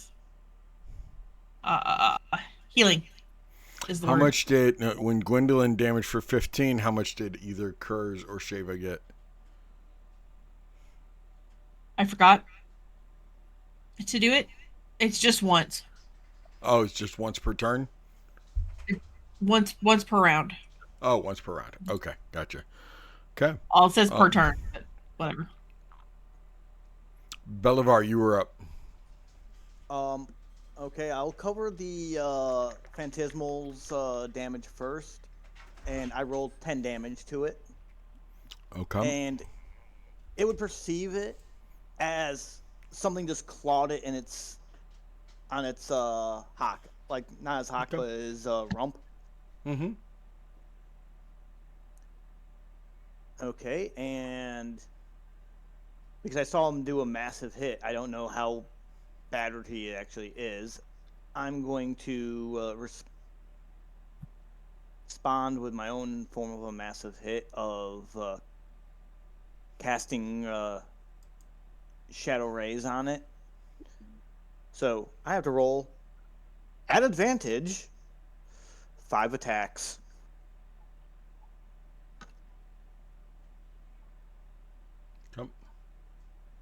Make the down, make the dice, make the good silence. 24 for the first hit. Hit. Okay. 2d6. Is this your form of magic missile? No, it's not. It's my form of scorching rays. Scorching and ray. it's Okay. yeah, it's 10 damage. Okay, that's scary. Keeps doing that. 20. That's a hit. 12 damage.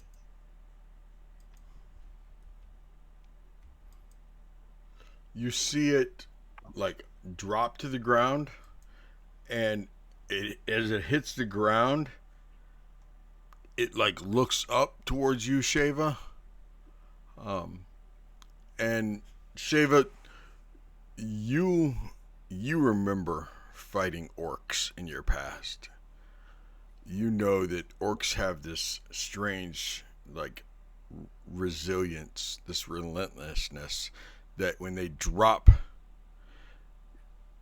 they all of a sudden just like stand back up and they can keep fighting again. But this one, you see the damage that was done to it. It doesn't necessarily like cure as much as the wounds almost look to cauterize without fire. They just almost seal the open wound from the inside to where there's that wound where you guys cut it, where you dug into it, where you hit it, sliced it, and everything else. But right underneath, it's like the fat of this bear elk monstrosity just seals that wound. And it doesn't just stand up like the orcs would. It gets up on its hind haunches and it just roars. And I need all creatures within 30 feet of it. Even though I still have more attacks going. Yes, because it dropped to 0. And then this happens, and then you can finish your attacks. All right. So everyone within 30 feet of it. So everyone but Gwendolyn and Belovar. I need you to give me a DC 16 Constitution save. That's Belovar. That's Tallon, Eilissia, Sheva, and Kers. DC 16 con save. 18. 16. Meets it, beats it. 16. Meets it, beats it. 21 with my inspiration. Meets it, beats it. Okay, so you will only take half damage, and you are not afraid of it. So let me roll that half damage. Obviously, Sheva, you will take half of this. Quarter damage. Woo! So half of 27, all of you is 13. Sheva, you will only take 7. And that is considered thunder damage, as this thing just roars and then comes down on all fours. And now you can finish your attacks, Belovar. 28 to hit. 28 hits. All right. This one, as he roared, Belovar's just going to say, "Shut up," as the bolt just hits him. The Scorching Ray the Shadow Ray hits him for 10 damage. Okay. That was my third one, so I have 2 more to go. Slowly creeping up to that nat 20. 29. That hits. 5 damage. Okay. Your 5th one. Alright. Nat 20! I told you I was slowly creeping up to him. Okay. So that's 12 plus 5. So that's 17 more. damage. Okay. Alright. Is he still up and about? Yeah, he's still up. Is that your turn? Okay. You shot the... Bonus action. Blowing 3 sorcery points to get my Shadow Hound. Where is he at? Where is it? I know I spotted it earlier and then I lost it again because I don't ever use them all that much. Hound of Ill-Omen. Yep. I put a wolf on he the field appears for you. on. All right. He's gonna appear.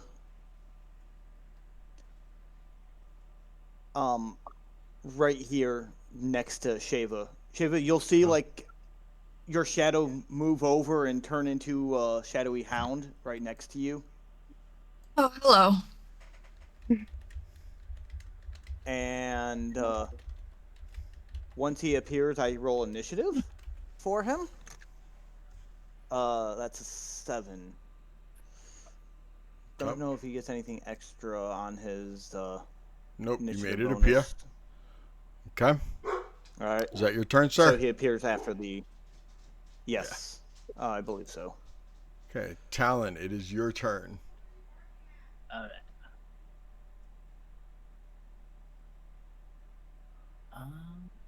Tallon will confidently walk up to him. Come. I can't be right. Yeah, you could have gone. Okay. You No, have 30 because feet. that would. I have okay. 40, but it's difficult terrain, isn't it? Yeah, yep, it's difficult. Yeah, so he's got to be right there. And just walk up confidently staring at him and take 2 swipes. Come. It's still advantage because of fairy fire. Yep. Yeah. That's a 16 plus, so it's a dirty 20 for the first one. Okay, that hits. And 21 for the second one. That hits. And then he's using his +1. Ooh, that's good. magical sword. Okay. 10. That'll be 12 points of slashing damage. And then I don't know if this works with Belovar's wolf, but he is his fighting style is protection. So the wolf is within 5 feet of him. He would get disadvantage on his next on any attacks to the wolf. But I think he's already there anyways. He's blind anyway, yeah. Yeah, he's Yeah, blind. this guy's like screwed over. Well, I knew one of the deals got moved off, so I wasn't sure if that went away after like one turn or not. But Okay. he's Is right that there. your turn, Tallon? That is his turn. Okay. It is blindly attacking. Very blindly attacking. Towards Sheva.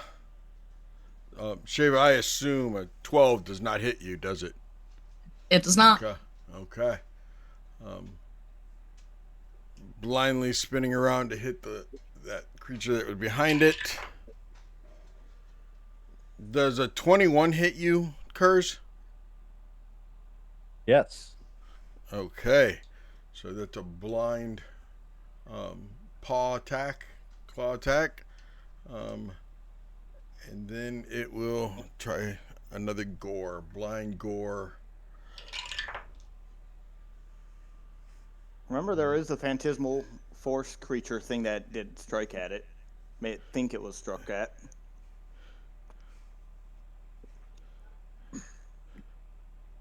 It's blind though. Yeah, So it's just swinging. Yeah, it's mentally blind. perceive. But it's blind. It never saw that creature because it was blinded before it turned to see it. Ah. Does a 19 hit you, Kers? It does. Okay. So Whoa. Kers. Whoa, what? Subtract Whoa, the what? D6, please. Oh, you casted woe.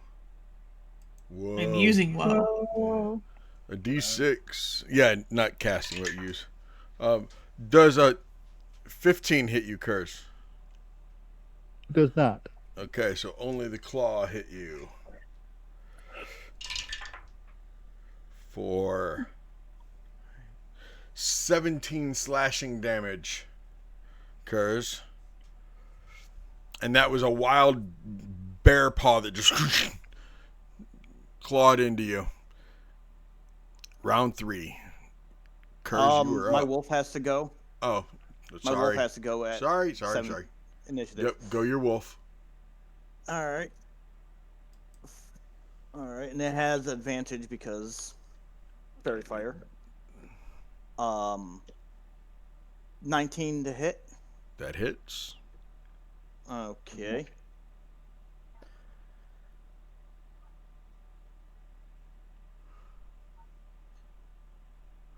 Okay, that is 13 damage. Okay. And this is based off of how the bite reads, because I have to use the dire wolf is modified. Right. If the target is a creature, it must succeed on a DC 13 strength saving throw or be knocked prone. I don't even see how that was even possible. I will nod to your ruling on that, since it's just a shadowy hound. Oh, it makes that save anyway. Okay. I didn't even think that would be logical with the Hound of Ill Omen. Right. Honestly. No, it makes a save though. All right. Is that your turn, sir? Yeah, that's all he can do. He only has attack and go after. Okay. Since this thing ain't running, he can only attack. Round 3, Kers, you are up.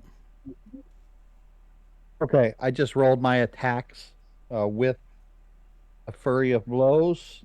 Uh-huh. Lowest was a 16, so that misses. Yep. Next was an 18. Magic number, it hits. And then I got a nat 22. And I'm going to go hug Sheva when this is all over. I've been waiting for somebody to flank with for so long. Oh my gosh, I'm getting 20.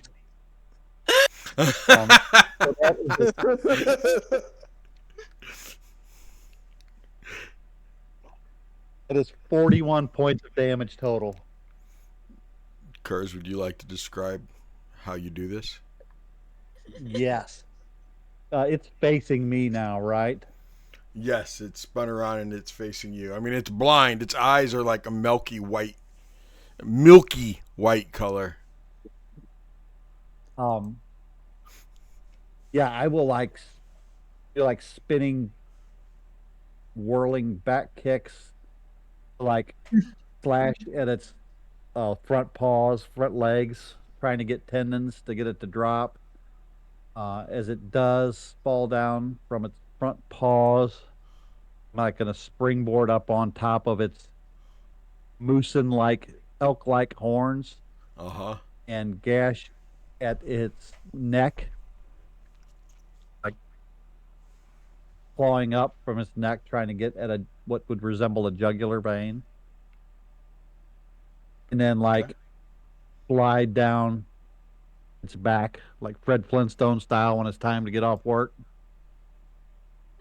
And jump towards Sheva.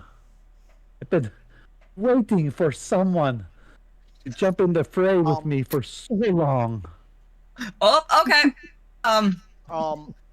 As you probably land, if anyone can see, the Hound of Ill Omen will just poof. Like he just disperses because his target's turned to 0 hit points, so he is gone. Okay. Kers, Sheva, are you holding Kers? I mean, when Kers jumps I'm towards you. I'm holding Kers. Okay. I catch Kers. Okay. Both of you are bloodied. Not the condition, the actual thing. From bear elk blood and some of your own just being all over you. But you guys kill the bear elk, sometimes referred to as an Urson stag. Urson stag. Yeah. A fusion of brute endurance and a charging predator. So you have killed the bear elk of Baratok. In your 12th level. Ooh.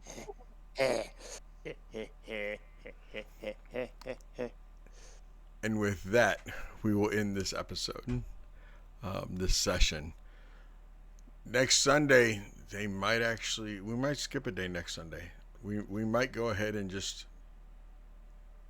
go into the fight, go into the castle itself. Be here next Sunday night, 6 p.m. CST. Let's find out together, okay? I'll see you guys then.